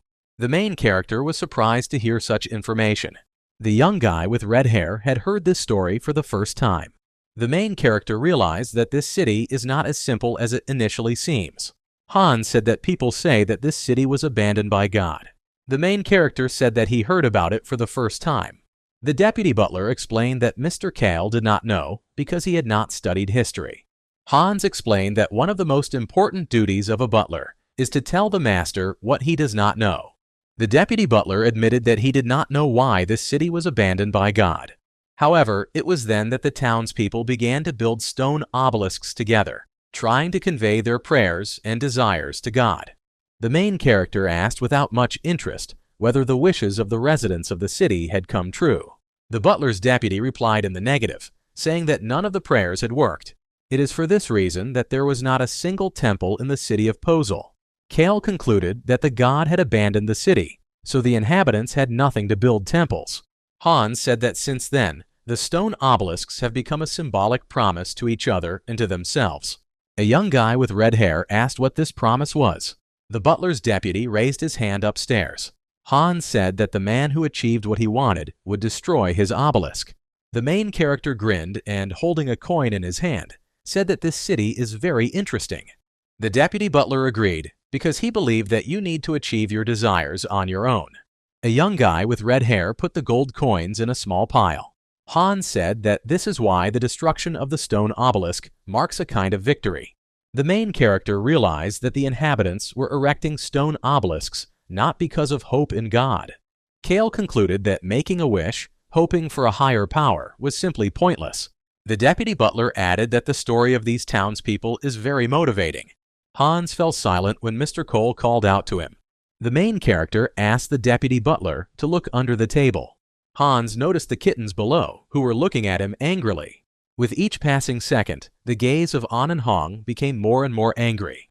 The deputy butler laughed nervously and asked why the gentlemen were suddenly so angry. The young guy with the red hair knew that the little creatures were not angry because of hunger. Kale remembered how the kittens had recently talked about wishes near the obelisk. Hans told the kittens that he would bring them goodies right now, so that they would not get angry. The deputy butler asked if he could be away for a while, to which Kale replied that the guy might not return. Hans promised the young master that he would be back soon. Then the main character turned to Ron, saying that he could also rest. The butler wondered if Choi Han would definitely leave them in 2 days. The main character asked if the man really did not want to let go of the black-haired guy and wanted to go with him. The butler stared at the young master for a few seconds. Ron then smiled and replied that he liked to be around Mr. Kale, so he wouldn't leave him. The butler said that they had a lot to discuss before Choi Han left. Ron cleared his throat and said that Bycross would definitely be upset. The main character said with a smile that the separation would not be long, because already in the capital they would be able to catch up. The butler said that he would look forward to their reunion with Mr. Choi Han in the capital. The man said that he wants everyone to get there safely. The main character did not believe a single word to Ron, so he said that he could now walk. The butler immediately bowed to the young master. Then the door of the room closed behind Ron. The kittens immediately began to shout that the butler was a real liar, and they believed him. The main character remembered that that man lived to be 150 years old. The power left behind by ancient man who died of old age was the energy of the sun. However, the protagonist knew that the man considered his power to be a curse. The kittens watched as the young master headed for the exit. The butler's deputy was frightened when the door opened abruptly in front of him. The main character stopped, and Hans began to say something. A young guy with red hair straightened his outer clothes. The main character invited the deputy butler to go and see. Kale said that Choi Han, An, and Hong would also go with them. That centenarian wanted to build a stone obelisk in a place where wishes gather. The main character wanted to get there, because the man had been trying to complete the stone obelisk for more than 100 years without doing so. The young guy was very interested in finding out what the man wanted so much. The main character at this moment in time wanted to inspect the obelisk in advance. Kale said that if this was the case, he had to make this structure excellent,